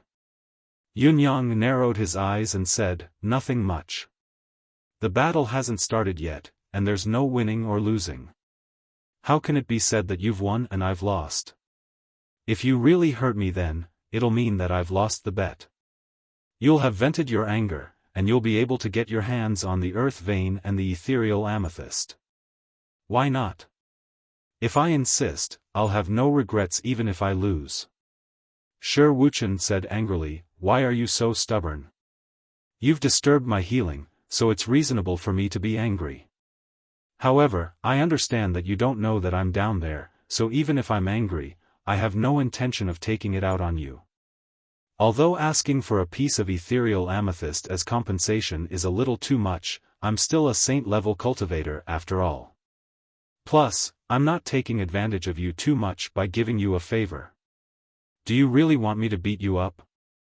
I, Shi Wuchen, am not an unreasonable person, so I won't do something like this. Yunyang nodded. I see. You're a righteous man indeed. Yunyang's evaluation of this person rose a notch. He had tossed out the matter of the ethereal amethyst to test this person's character. Yunyang was not someone who would accept just anyone. If this person harbored evil thoughts, Yunyang would not allow him to join the residence of 9 Supremes no matter how high his cultivation base was, even if he begged on his knees. However, this person was able to restrain himself despite his greed. His bottom line was unusually clear, and he did not cross the line. Yunyang agreed with this in his heart.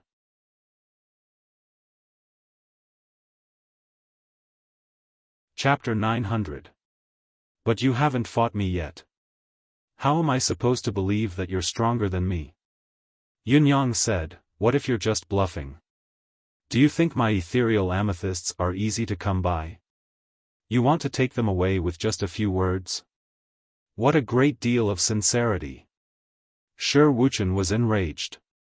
I, Shi Wuchen, am a hot-blooded man. Why would I lie to you? Go ask around and find out what kind of person I, the Triautumn Swordsman, am. When have I ever slapped myself in the face? Yunyang said nonchalantly, can't a hot-blooded man lie? There were plenty of scammers in this world. Besides, are you famous? Why haven't I heard of Shi Wuchen's name before? Also, are you really Shi Wuchen? Shi Wuchen's hair was standing on end, his eyes wide with anger. Looks like you've made up your mind to fight me? Yunyang shrugged. You haven't agreed to the bet. Why would I fight you for no reason? I care about the bet, not who you are, your conditions, or anything else about you. He didn't know if he should fight or not, and he felt aggrieved if he left. Moreover, this fellow in front of him could infuriate him to death with his words. Shi Wuchen was on the verge of a mental breakdown. He gritted his teeth and said, tell me, what do you want? As soon as the words left his mouth, Shi Wuchen suddenly felt that the tables had turned. Wasn't he here to question him? Why now, how did it turn out like this? If you lose, you'll be my subordinate. If you win, I'll give you whatever you want. Yunyang said, it's such a simple bet. Don't you understand it? Shi Wuchen grabbed the sword in his hand again and said angrily, fine. I'll bet. Yunyang said, wait, do you think I'll bet just because you said so? Where's your stake? I'm here, my sect is here. Even if I run away, my sect will still be here. But what about you? What if you don't want to admit your loss? There was a swordsman called Liao Yuyen who lied to me like this last time. Swordsmen are unreliable. Shi Wuchen took a deep breath. Bets have always been restricted by heavenly rules. Heaven is the witness of victory and defeat. If you're willing to bet, you have to accept your loss. No one dares to go against it. Are you deliberately making a fool out of me by spouting nonsense and pestering me endlessly? Good, good, good. My words are like the wind. It's too late to regret. Yunyang drew his saber slowly and said, Shi Wuchen, you shall be the first subordinate of the residence of 9 Supremes. Shi Wuchen was so angry that he laughed.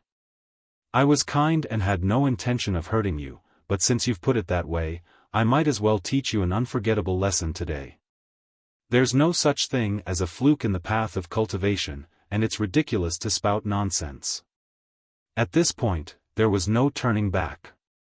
Both of them held their swords and sabers and stood facing each other from a distance of 50 feet. The battle could break out at any moment. Shi Wuchen circulated the mystical qi in his body, feeling as if his mystical qi was surging like a great river. Although it was not as boundless and endless as when it was at its peak, he was confident that he had the strength to fight. At the very least, his old injuries would not relapse in the battle atmosphere that he had predicted. In this battle, as long as he did not use any power that exceeded that of a 4th-level honor, he would definitely be fine. With this thought in mind, he could not help but feel relieved. With his saint-level deific consciousness, he could quickly determine that Yun Yang's true cultivation base was only 3rd-level honor. Although he was surprised that Yun Yang had such a cultivation base at such a young age, which was very commendable, he would not be able to defeat him in this battle no matter what. In terms of cultivation base, Shi Wuchen's performance was limited, but he was still a 4th-level honor, which was far superior to his opponent. In terms of deific consciousness, he was a saint level 1, which allowed him to know everything about his opponent. In addition to that, there was also his experience and knowledge. How could his opponent be compared to him at such a young age? No matter how one looked at it, the winner of this battle would definitely be him. Shi Wuchen had even thought about it. After he had defeated and subdued Yun Yang, he would definitely teach this young man a good lesson. The condition that he had promised earlier could still be fulfilled. After all, the other party had given him the ethereal amethyst. It would not be nice for Shi Wuchen to finish him off and then take the treasure. After all, a swordsman had his dignity and integrity. However, Shi Wuchen's body suddenly straightened, and the sword in his hand let out a clear clang. In that instant, he seemed to have grown 2 heads taller, showing off his sharpness and gleaming coldly. 2 sharp rays shot out from his eyes, as if they were tangible. The tip of the sword also spat out a sharp sword ray that was at least 3 feet long. At this moment, his body, his heart, his spirit, and his sword had all merged into one, without any impurities. I am the sword, and the sword is me. In the face of Shi Wuchen's display of power, Yun Yang's heart trembled violently. A vague thought flashed across his mind, as if something important had flashed by. It was clearly within reach, but he had missed it. Yun Yang wanted to recall it in detail and seize the opportunity of this flash of inspiration, but unfortunately, he did not have the time to consider it further. This was because the other party's sword had already turned into a ray of light that could split the heavens and the earth, charging towards him. However, in a flash, the sword ray had already reached the center of Yun Yang's brows. Shi Wuchen's attack was so fast that it was the fastest person Yun Yang had ever met in his life. Even Ling Xiaozue, whom Yun Yang had met in the Tianxian continent, might not be as fast as this person's sword at its peak. This sword was so fast that Yun Yang did not even have time to evade it. It seemed like the only way out was to be hit by the sword. Just as the sword seemed to have hit Yun Yang, his entire body turned into a cloud of mist with a poof. The lightning-like sword ray shot through the cloud of mist. It looked like it had hit its target, but in reality, it did not find anything. Shi Wuchen's heart was filled with shock. What was going on? What kind of mystical art was this? How could it be so strange?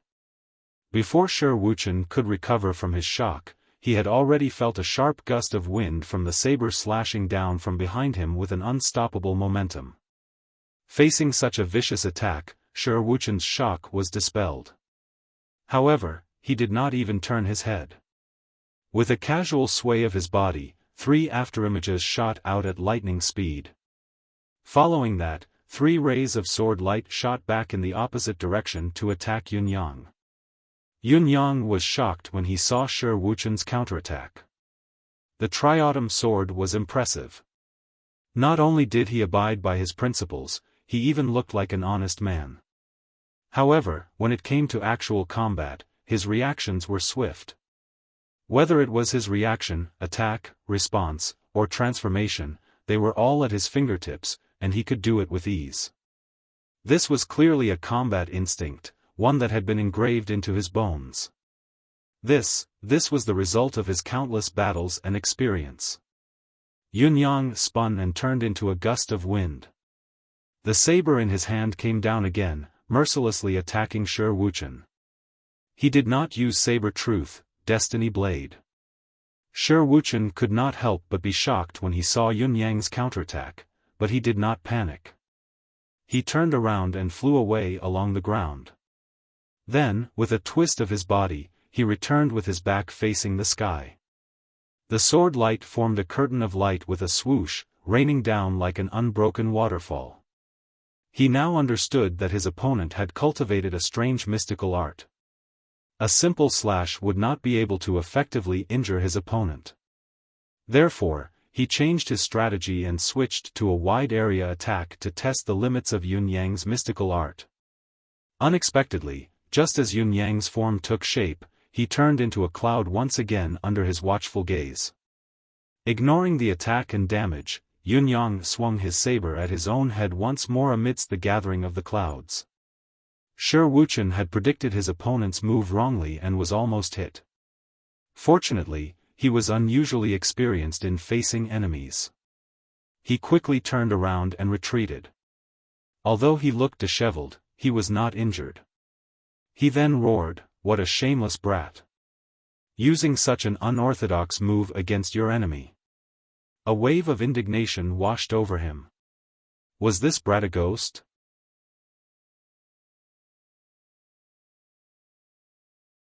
Chapter 901.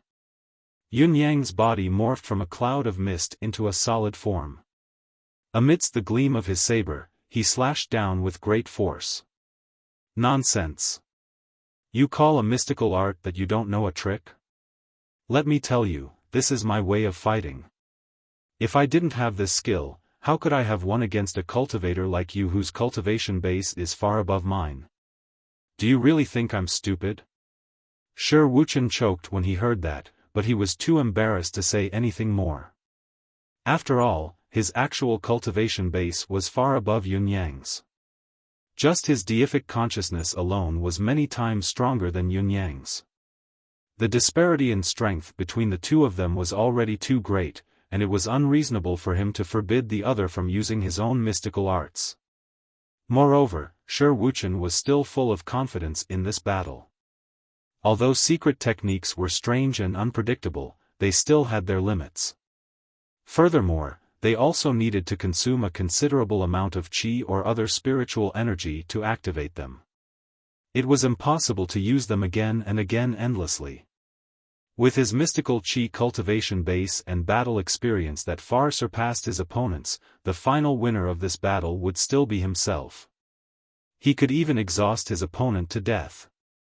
What disappointed Shi Wuchen, however, was that it was all in vain even after he switched to 18 sword styles and 7 to 8 combat styles that specifically targeted mystical arts. Although Yun-yang only had one move, he was still able to defeat it. "I'll ignore you, I'll just keep turning into a cloud of mist. After you've attacked, I'll turn back and rise with the wind to counterattack. Even if you have the power to destroy heaven and earth, can you do any harm to a cloud of mist? The most you can do is scatter it. But I can gather it at any time and raise the storm again." The two of them fought like this for almost 4 hours. Shi Wuchen was getting more and more exhausted. It was as if he was fighting a ghost. Every sword strike, no matter how sharp or powerful it was, would always hit the air. It was so uncomfortable that it felt like dying. His opponent, on the other hand, was as lively as he was at the beginning of the battle. He did not even make a move, just simple slash after slash. In other words, his opponent had not even used his true abilities. The more he fought, the more helpless he felt. Suddenly, he leaped out and said with an unbalanced mind, "Forget it, forget it. I'm not fighting anymore. I admit defeat. The great swordsman Shi was on the verge of a mental breakdown. He was so aggrieved that he was about to explode. After nearly 4 hours of fierce battle, or rather, a battle of grasping shadows, he came to a conclusion that he had no choice but to accept. Not only was his opponent's secret technique extremely strange, it also consumed very little of his energy. At least up until now, his opponent was still in a state where he could fight for a long time and attack one after another.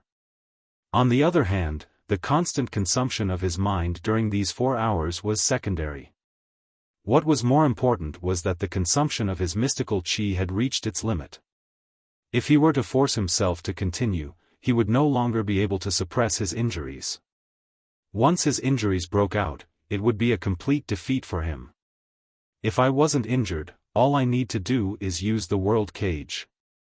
No matter how strange and mysterious your secret technique is, where can you run to? Where are you going? Unfortunately, sigh. He let out a long sigh and then returned to silence. Yunyang stopped as well and reassembled himself. With a leisurely smile, he asked, "Not fighting anymore?" I'm done. Shi Wuchen shook his head helplessly. "There's no way I can fight you in your current state." Yunyang laughed and fell to the ground. "Even if you can't take it anymore, I can't take it any longer either. I'm so tired." He looked so tired that he could not even stand up, and his face was as white as a sheet of paper. To Shi Wuchen, this battle was suffocating, but to Yunyang, he was exhausted, physically exhausted. His opponent's sword was filled with destruction and killing intent. His cultivation base was a whole level higher than Yunyang's, and he was enveloped by a deific consciousness that was many levels higher. Facing such an opponent, there was no way he could fight him face to face. Forcing himself to fight him would only lead to his own death. Yunyang was also unwilling to use his other killing techniques, because once he did, life and death would be decided.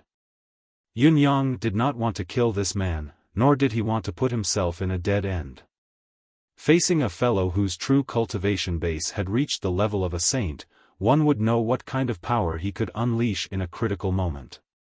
Even though Yunyang had great confidence in himself, he still dared and not try it recklessly. As such, using the wind and cloud manifestation art to fight shamelessly became the only choice in this battle.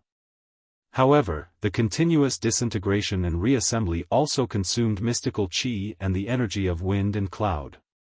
This consumption was also unusually large for Yunyang, and was definitely not as big of a leeway as Shi Wuchen had predicted. After fighting for so long, even if he was not at his limit, he was almost at his limit. Although he was almost at his limit, it did not mean that he was completely exhausted. The reason why he was in such a weak state could be said to be Yunyang's last test. If Shi Wuchen seized the opportunity to attack now, Yunyang would never let him enter the residence of 9 Supremes, no matter how much he liked him. Yunyang had his own standards when it came to choosing people. He had his own bottom line as well. And this bottom line was not to be broken. Shi Wuchen's eyes brightened, feeling a sense of balance in his heart. He said, "So you can't take it anymore? This mystic art of yours has a limit as well?" Yunyang nodded. "Of course. Any mystical art has a limit, and I'm not made of steel either. I'll definitely get tired." Shi Wuchen threw his head back and guffawed. "Then I'm relieved. I may not be able to defeat you, but I've still almost exhausted you to death. It's not a huge loss, a complete defeat." Yunyang was not offended. He said quietly, "So what if it's not a complete defeat? You've finally admitted defeat, haven't you? Hurry up and join my sect, Great Swordsman Shi." Shi Wuchen's smile slowly faded, and he began to think seriously. Shi Wuchen's words are like the wind, and they carry enormous weight. "I won't go back on my word. Your sect is being established today. What's its name?" How many people are there now? I need to know these things. Yunyang coughed. My sect is called the Residence of Nine Supremes. There are 2 people in total now. I'm the sect leader, and there's a major domo. No, there are 3 of us now. The other one is Shi Wuchen, great swordsman Shi, an elder of the sect. I'm quite impressed with you. You've become an elder the moment you joined the sect. Your luck is really not bad. Shi Wuchen's mouth slowly widened. Wait, let's make things clear first. There are only 2 people in the Residence of 9 Supremes? A sect leader and a major domo? There are only 3 of us, including me.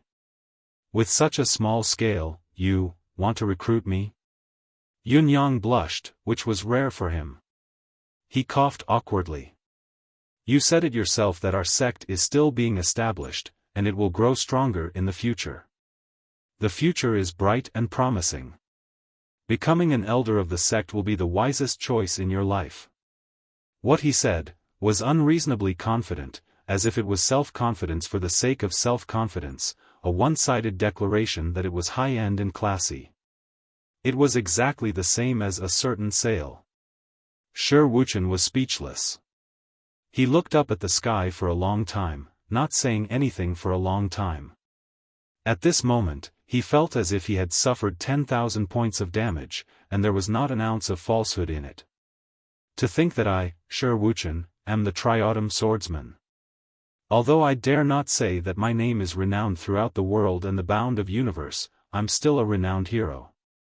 How many sects have invited me with sincerity, but I've turned them down. Who would have thought that a sect with only 2 people would come to recruit me? It's like riding a tiger.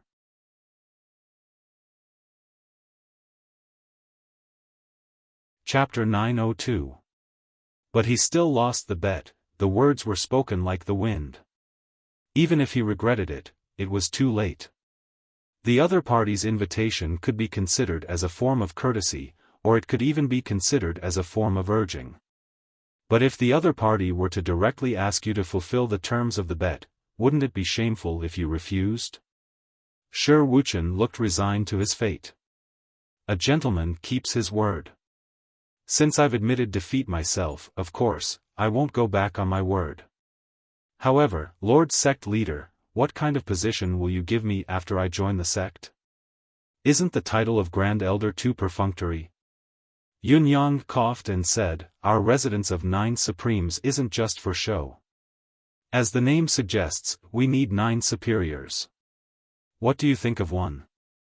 Shi Wuchen mumbled, That's more like it. What kind of supreme are you? Yunyang replied, My surname is Yun. Naturally, I'm Supreme Cloud. Shi Wuchen said excitedly, Great, great, great. Then, from today onwards, I'm Supreme Shi. Shi Zun, Yunyang spat it out, choking. He coughed repeatedly, his face flushed. Shi Wuchen stared blankly for a moment before realization dawned on him. He grimaced and said, That doesn't sound good. It's very inelegant. It's very easy to misunderstand, isn't it? Cough, cough, cough. Yunyang coughed hard, thinking to himself, You are not just easily misunderstood, you will definitely misunderstand. *T Supreme. Big brother, are you trying to disgust me? If one of the 9 Supremes is supreme shit, I'd rather you don't join us. Aren't you being too generous? You're a famous swordsman. Let's call you Supreme Sword, Yunyang suggested hurriedly, ignoring the fact that he might have plagiarized the name of Venerable Lord Sword from the Four Seasons Tower. Shi Wuchen said hesitantly, But this doesn't sound good either, supremacy despicable. He's not much stronger than supremacy shitty. Yunyang was speechless. What do you plan to call yourself then? Your surname is Shi, there's nothing I can do about it. You practice swordsmanship, there's nothing I can do about it. What else can you do? They have to live up to their name and have a purpose, right? Shi Wuchen probed, How about? I'll be ranked second under you. You'll be the lead venerable one, and I'll be the second venerable one? Yun Yang's eyes narrowed at once. Supreme? 2 venerables? Do you really think second venerable sounds better than venerable sword? Shi Wuchen was at a loss. But, Yun Yang said, why don't you call yourself Supreme Sword? You used to be called Swordsman, but now you're called Revered Scum. People who hear you will only think that you've leveled up. That's enough. If you insist too much, you'll only become more unruly. What else do you want? Shi Wuchen looked helpless.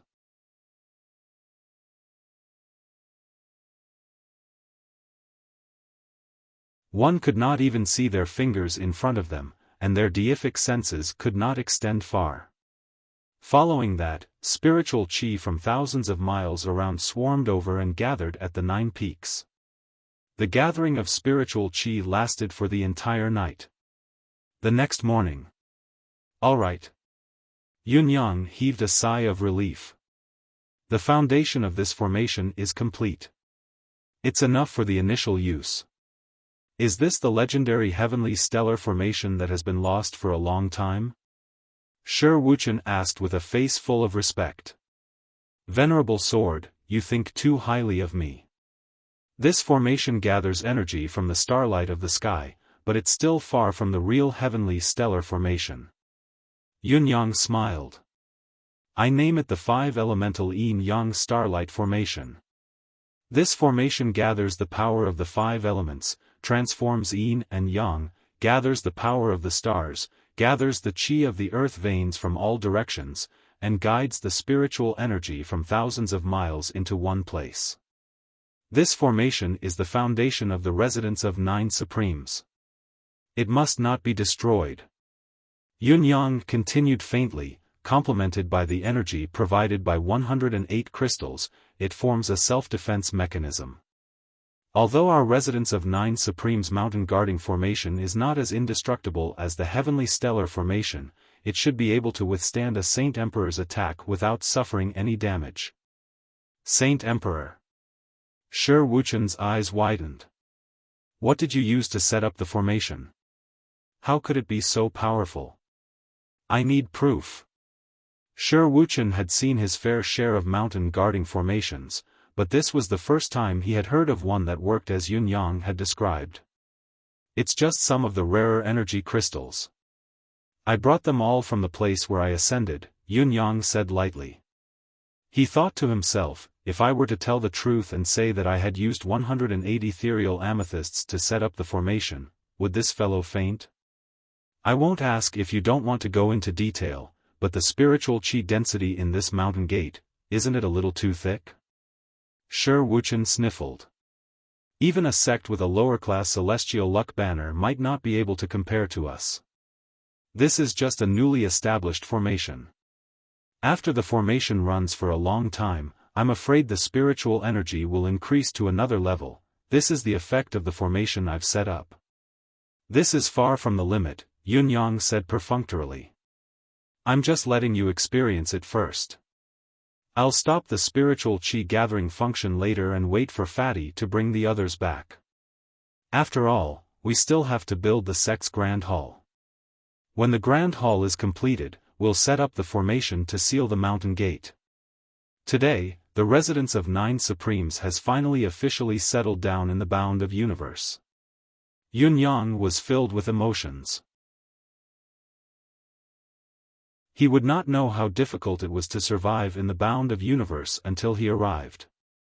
Now, however, he had finally taken the first step. What are we going to do next? Shi Wuchen asked. Rob. Rob? Shi Wuchen's tone changed instantly. You heard me right. Rob, Yun Yang said faintly, in the bound of universe, robbing is a legal occupation.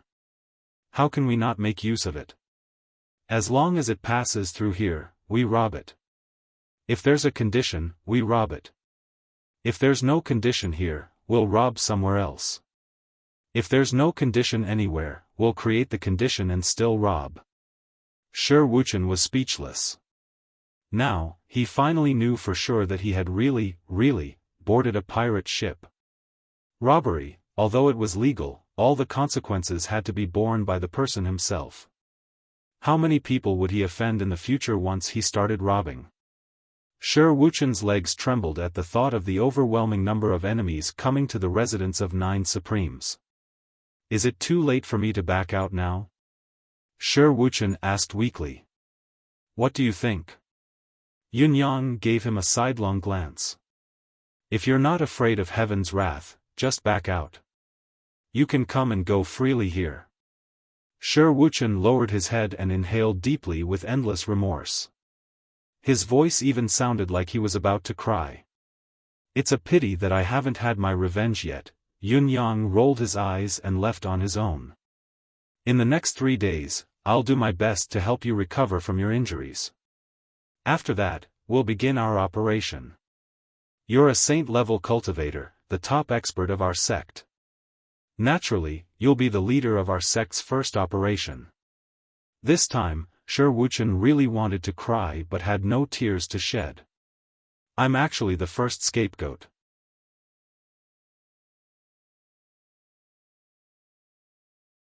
Chapter 903. However, what surprised him the most was Yunyang's next sentence. You'll help me heal? 3 days? Shi Wuchen's eyes widened. Shi Wuchen was not surprised that Yunyang had made him the #1 fighter. His cultivation base was there for all to see. Since he had joined the sect, it was only right for him to contribute. At the same time, he could not be surprised that Yunyang had offered to help him heal. Only when his injuries were healed would he be able to unleash more of his combat power. This was only natural and reasonable. What really shocked Shi Wuchen was Yunyang's claim of healing in 3 days. I've only recovered by 30% after 3 years of recuperation with the help of the Earth's energy. Do you think I'll believe you if you say I'll recover in 3 days? I'll be damned if I believe you.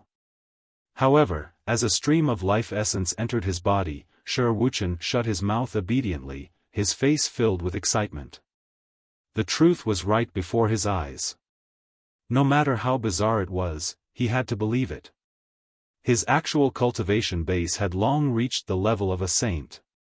Naturally, he knew what was good and what was bad. He asked subconsciously, is this innate chi of essence? With this extremely pure life force, it was enough to suppress all the adverse reactions caused by the pain. He no longer had to worry about anything. All he needed to do was focus on cultivating and healing his wounds. Recovering 70% of his strength in a day was expected. In that case, not only was there no problem in saying that he would fully recover the day after tomorrow, it was even a very conservative way of putting it. If he could keep some of this mystical chi of essence for himself so that he could use this life force to strengthen his cultivation base, perhaps it would be of great help to a breakthrough in his cultivation base in the future. This was clearly a fortuitous opportunity bestowed by the heavens, a super wonderful thing like a meat pie falling from the sky. Shi Wuchen suddenly felt that joining the residence of 9 Supremes did not seem to be a bad thing.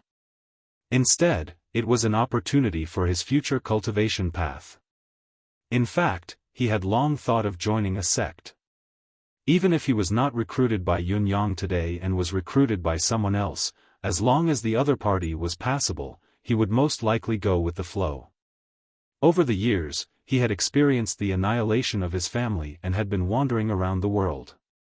After all, it was inevitable to make enemies if one wanted to survive in Jianghu. The numerous enemies had forced him to the point where he had nowhere to go. Without any help, he had long felt alone and powerless. Yunyang's invitation was exactly what he wanted. Otherwise, even if it was difficult to break Yunyang's cloud manifestation, as long as he spared no expense and aggravated his injuries to cast the heaven and earth cage forcefully, Yunyang might not necessarily perish here, judging by the difference in their abilities. As long as he could obtain the ethereal amethyst, with Shi Wuchen's cultivation base, he would be able to suppress his injuries and heal himself. Therefore, rather than saying that he was completely at Yun Yang's mercy, Shi Wuchen was also willing to cooperate. It was like Shimen Qing seducing Pan Jinlian, the latter was actually willing to go along with it despite her reluctance. Of course, in the end, the two of them were lovey-dovey and hooked up to each other. It was just that Shi Wuchen's thought during the battle between him and Yun Yang when he compromised and admitted defeat was that he was now a member of an organization. Although this organization might not be reliable, if someone were to pick a fight with him at any time, he would do his best to handle it if he could. However, if he really could not handle it, he would not sacrifice his life for nothing. His own life was his number one priority, and he would act according to the circumstances without putting up a strong front. Supreme Cloud was not a simple fellow. His strange ability of not dying no matter how hard he tried was enough to prove that he had some skill. Then, after watching Yun Yang set up the formation, Shi Wuchen had a new understanding in his heart. Not only was this fellow's cultivation method unique, but he was also well-versed in formations. He was truly a rare talent. If he followed such a person, he might be able to make a name for himself. When Yun Yang healed the injuries that he had not recovered from for 3 years in 3 days, Shi Wuchen let out a long, heartfelt sigh of relief. They had not even done anything, and he had already received such a huge benefit. It would not be right for him to hold back any longer. In that case, he would stay here wholeheartedly. If he were to encounter any danger, he would just risk his life. With such sincerity, if he still harbored the thought of leaving at any time, at least in his heart, he would not be able to hold back.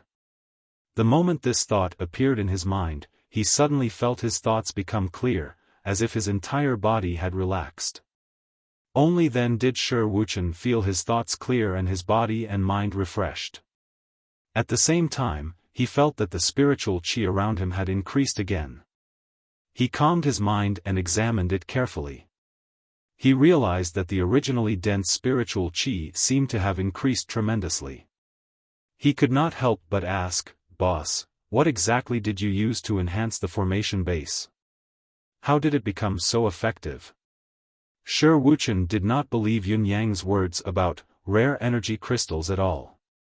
"It's something that seems ordinary to me, and I have a lot of it in my hands." Yun Yang still did not tell the truth. "I'll tell you when I have the time and see its effects.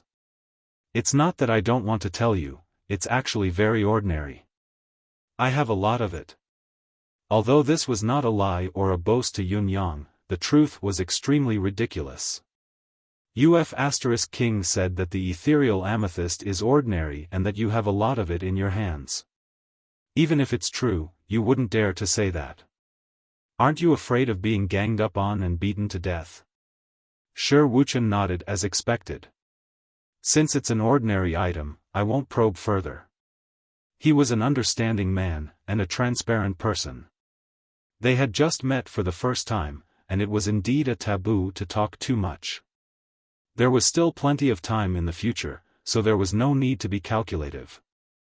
At this moment, little fatty Qian Duo was in the persona of a wealthy young master, participating in the bidding in the auction house.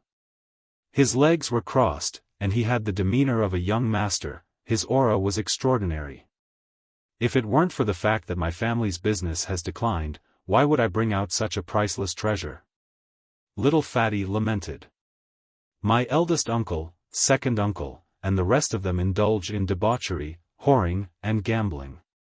Sigh, they've even gotten themselves sexually transmitted. Now, the livelihood of the entire family rests on my head alone. Life is tough. A family like ours with 5,000 years of history is slowly declining. It's really shameful to talk about it. However, no matter how difficult it is, we'll never sell this ancestral treasure at such a cheap price. If the price you offer isn't suitable, we won't make a move no matter what. No matter how down and out we are, our family with 5,000 years of history can still withstand some hardships." The people from the auction house, on the other hand, looked speechless, helpless, and indifferent. "If it's auctioned off, how about we sell it at the auction price? That's not impossible. However, with such a good item being auctioned off, other than the shocking price it'll fetch, there'll also be room for you to raise your reputation. In that case, won't you benefit even more? The commission, however, can't be calculated according to the norm. Normally, an auction house takes 10% of the commission. Apart from waiving the commission, you'll have to pay me an additional 100 pieces of superior grade spiritual jade. I won't insist on anything else. We have to lower our heads when we're under someone else's roof. To think that we, a 5,000-year hidden family, have seen all kinds of trials and tribulations, have to sell off our ancestral treasure to maintain our livelihood just because our descendants are unfilial. The people from the auction house almost frowned in unison. What the f***ck? Not only are we working for free, but we're also making a loss to earn money? And you're making it look like you're making a loss while we're taking advantage of you?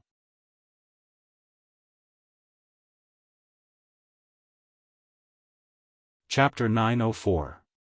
No, that's impossible. The manager's head was like a rattle drum. Rich young master, your suggestion is too harsh. We have a big family to feed as well. If what you've said is true, not only will we not get any scraps, we'll have to pay for firewood as well. How can there be such a logic in this world? Then what do you say? The ethereal amethysts you've offered are indeed exceptional items, but we'll make an exception and take 5% is already our limit. As for the additional compensation of 100 upper-tier spiritual jade pieces, hee. The manager was implying something between the lines. No. I'll be losing too much if we make a deal like that. This is the ethereal amethysts we're talking about. A dream item that's rarely seen in this world. How many years has it been since it's appeared in our area? Don't you know how big of a commotion it'll cause once this thing appears? The ethereal amethysts that idiot took out a few days ago caused the loss of countless lives. Our piece, on the other hand, has no karmic ties and no repercussions at all. You really don't understand the pros and cons of this. Rich young master, you said yourself that you're a 5,000-year-old aristocratic family. How can you lose the bearing of an aristocratic family? Shouldn't you at least leave us some leeway? The saying that an auction house is asking for money instead of earning is unheard of in history. This is against the rules. Forget it. Who asked me to be born in a 5,000-year-old aristocratic family? I'll take a step back. As for the specifics, you guys can discuss it among yourselves. I've already taken a step back, and I can't afford to lose out again. All right. We'll settle on one point. This is really the limit we can accept. If it's any lower, I'll have to ask you to look elsewhere, young master. 1 point it is. Wouldn't it have been over if you'd said that earlier? Deal. 1 point. That was 10% of 10%. 1%. This could be said to be extremely meager. The auctioneer immediately realized that he had been tricked. This fellow had put on an attitude that said he would not budge no matter what. He was basically lying in wait to scam him. However, a word was spoken, especially when he was the one who set the price first. There was no way to retract it. May I ask how many ethereal amethysts you have, young master? Give me an actual number so that I can decide accordingly. The manager of the auction house was growing more and more indignant. If the other party only had one piece of ethereal amethyst after paying such a hefty price, then it would be a huge loss. The ethereal amethyst is a divine item. How would I dare to bring more of it with me? I only have 3 pieces with me now. Qian Duo sighed. Of course it's not just 3. There are more at home, but it's not convenient to take them out now. Oh, immediately, the few of them began to rack their brains. Even if there were only 3 pieces, it was still quite a lot. Moreover, it wasn't just 3. There were even more at home. What kind of great family would have such a heritage? To what extent had it declined? Was he forced to trade the ethereal amethysts for survival resources? However, no matter how one put it, a family that possessed more than one piece of ethereal amethyst, no matter how much they had declined, was still not something that ordinary people could touch. There was no doubt about that. Moreover, from the information that had been revealed so far, it was true that this family had squandered almost all of their wealth, but how many top-notch experts were there in the family? This was not easy to assess. How long do you plan to start the auction? I need an accurate time. Of course, but we're preparing to prepare for the auction, release the news, and then confirm the time. No matter what, this process will take about a month to attract those who are truly capable. A month's preparation is too long. I don't have that much time to linger here, idle. Forget it. Give me 50 million inferior-grade spiritual jade pieces first. When the auction is over, just deduct the 50 million spiritual jade pieces. The little fatty spoke in a matter-of-fact tone. What are you looking at? I'm here to trade the ethereal amethysts. Of course I have to bring the money back as soon as possible. Only then will I have a reason to tell the family to bring out a few more pieces for you to auction. Otherwise, it'll take up a lot more time and delay. The people from the auction house initially disagreed, but their eyes lit up when they heard the latter part of the sentence. The market price of 3 pieces of ethereal amethysts would at least exceed 100 million inferior-grade spiritual jade pieces. For him to leave with 50 million first, that would make sense. All right. After receiving the money, the little fatty took the contract established by the heavenly axiom and said faintly, "Have you arranged a backdoor for me to escape? You're not planning to expose the contents of this transaction in advance, are you?" That did seem to be the case. It was such a big deal anyway, having an extra bodyguard would be an investment for the subsequent transaction. The little fatty left leisurely, not taking a single cloud with him. All he took was a huge amount of inferior-grade territory, leaving 3 pieces of ethereal amethysts behind. As the transaction came to an end, the people from the auction house looked at each other. Looking at the 3 pieces of ethereal amethysts on the table, everyone in the meeting felt as if they were in a dream. These were ethereal amethysts that had not appeared in this realm for thousands of years, and now there were 3 of them right in front of them. Send them to the secret chamber at once. Watch them closely. Spread the news immediately. Pay close attention to this rich young master's every move. Don't act rashly, and wait for the follow-up. Spread the news everywhere for 15 days. Then, on the 20th day, we'll begin the first round of the auction with the ethereal amethysts as the finale item. Understood. More than 2 hours later. The person who sent Xian Duo out returned with a face full of fear. "Boss, we didn't follow him." After the kid went out, he went straight into a brothel and found 3 girls to drink with him, and then he started messing around, even more of a popinjay than the most popinjays. We waited outside for something like this. In the end, when the door opened, only 3 girls came out. We tried our best to go in and take a look, but the rich young master was nowhere to be found. This subordinate deserves to die. The stewards of the auction house looked at each other for a long time. After a while, the leader sighed and said, "You can't be blamed for this. How could the descendants of a great clan with thousands of years of inheritance not have the ability to protect themselves? Forget it, forget it. We've already gotten a great deal in this transaction. There's no need to complicate matters further." Understood. Boss, do you think this kid is one of the 2 people that day?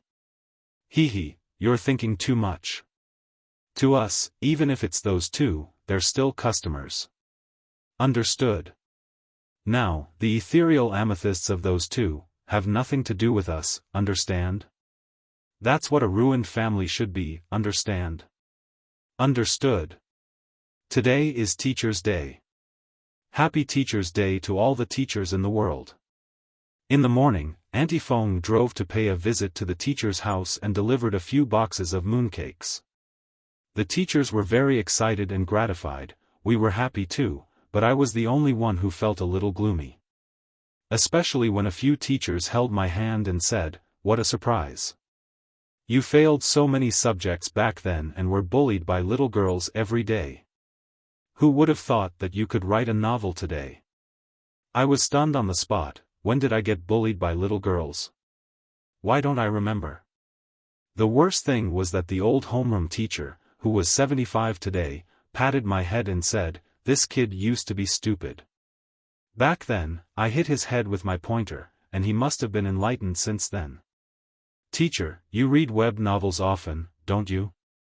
According to this, I should be reborn. However, looking at the neatly arranged set of world-defying 9 heavens in the old man's study, as well as the evil lord and Ling Tian heavenly domain's traditional Chinese books, he said to me proudly, "I'll tell whoever comes, this was written by my student." The old man looked proud. You're tuning into the Xiaofan's Wuxia Tales YouTube channel. Don't forget to subscribe and join us on this journey to catch the most captivating stories.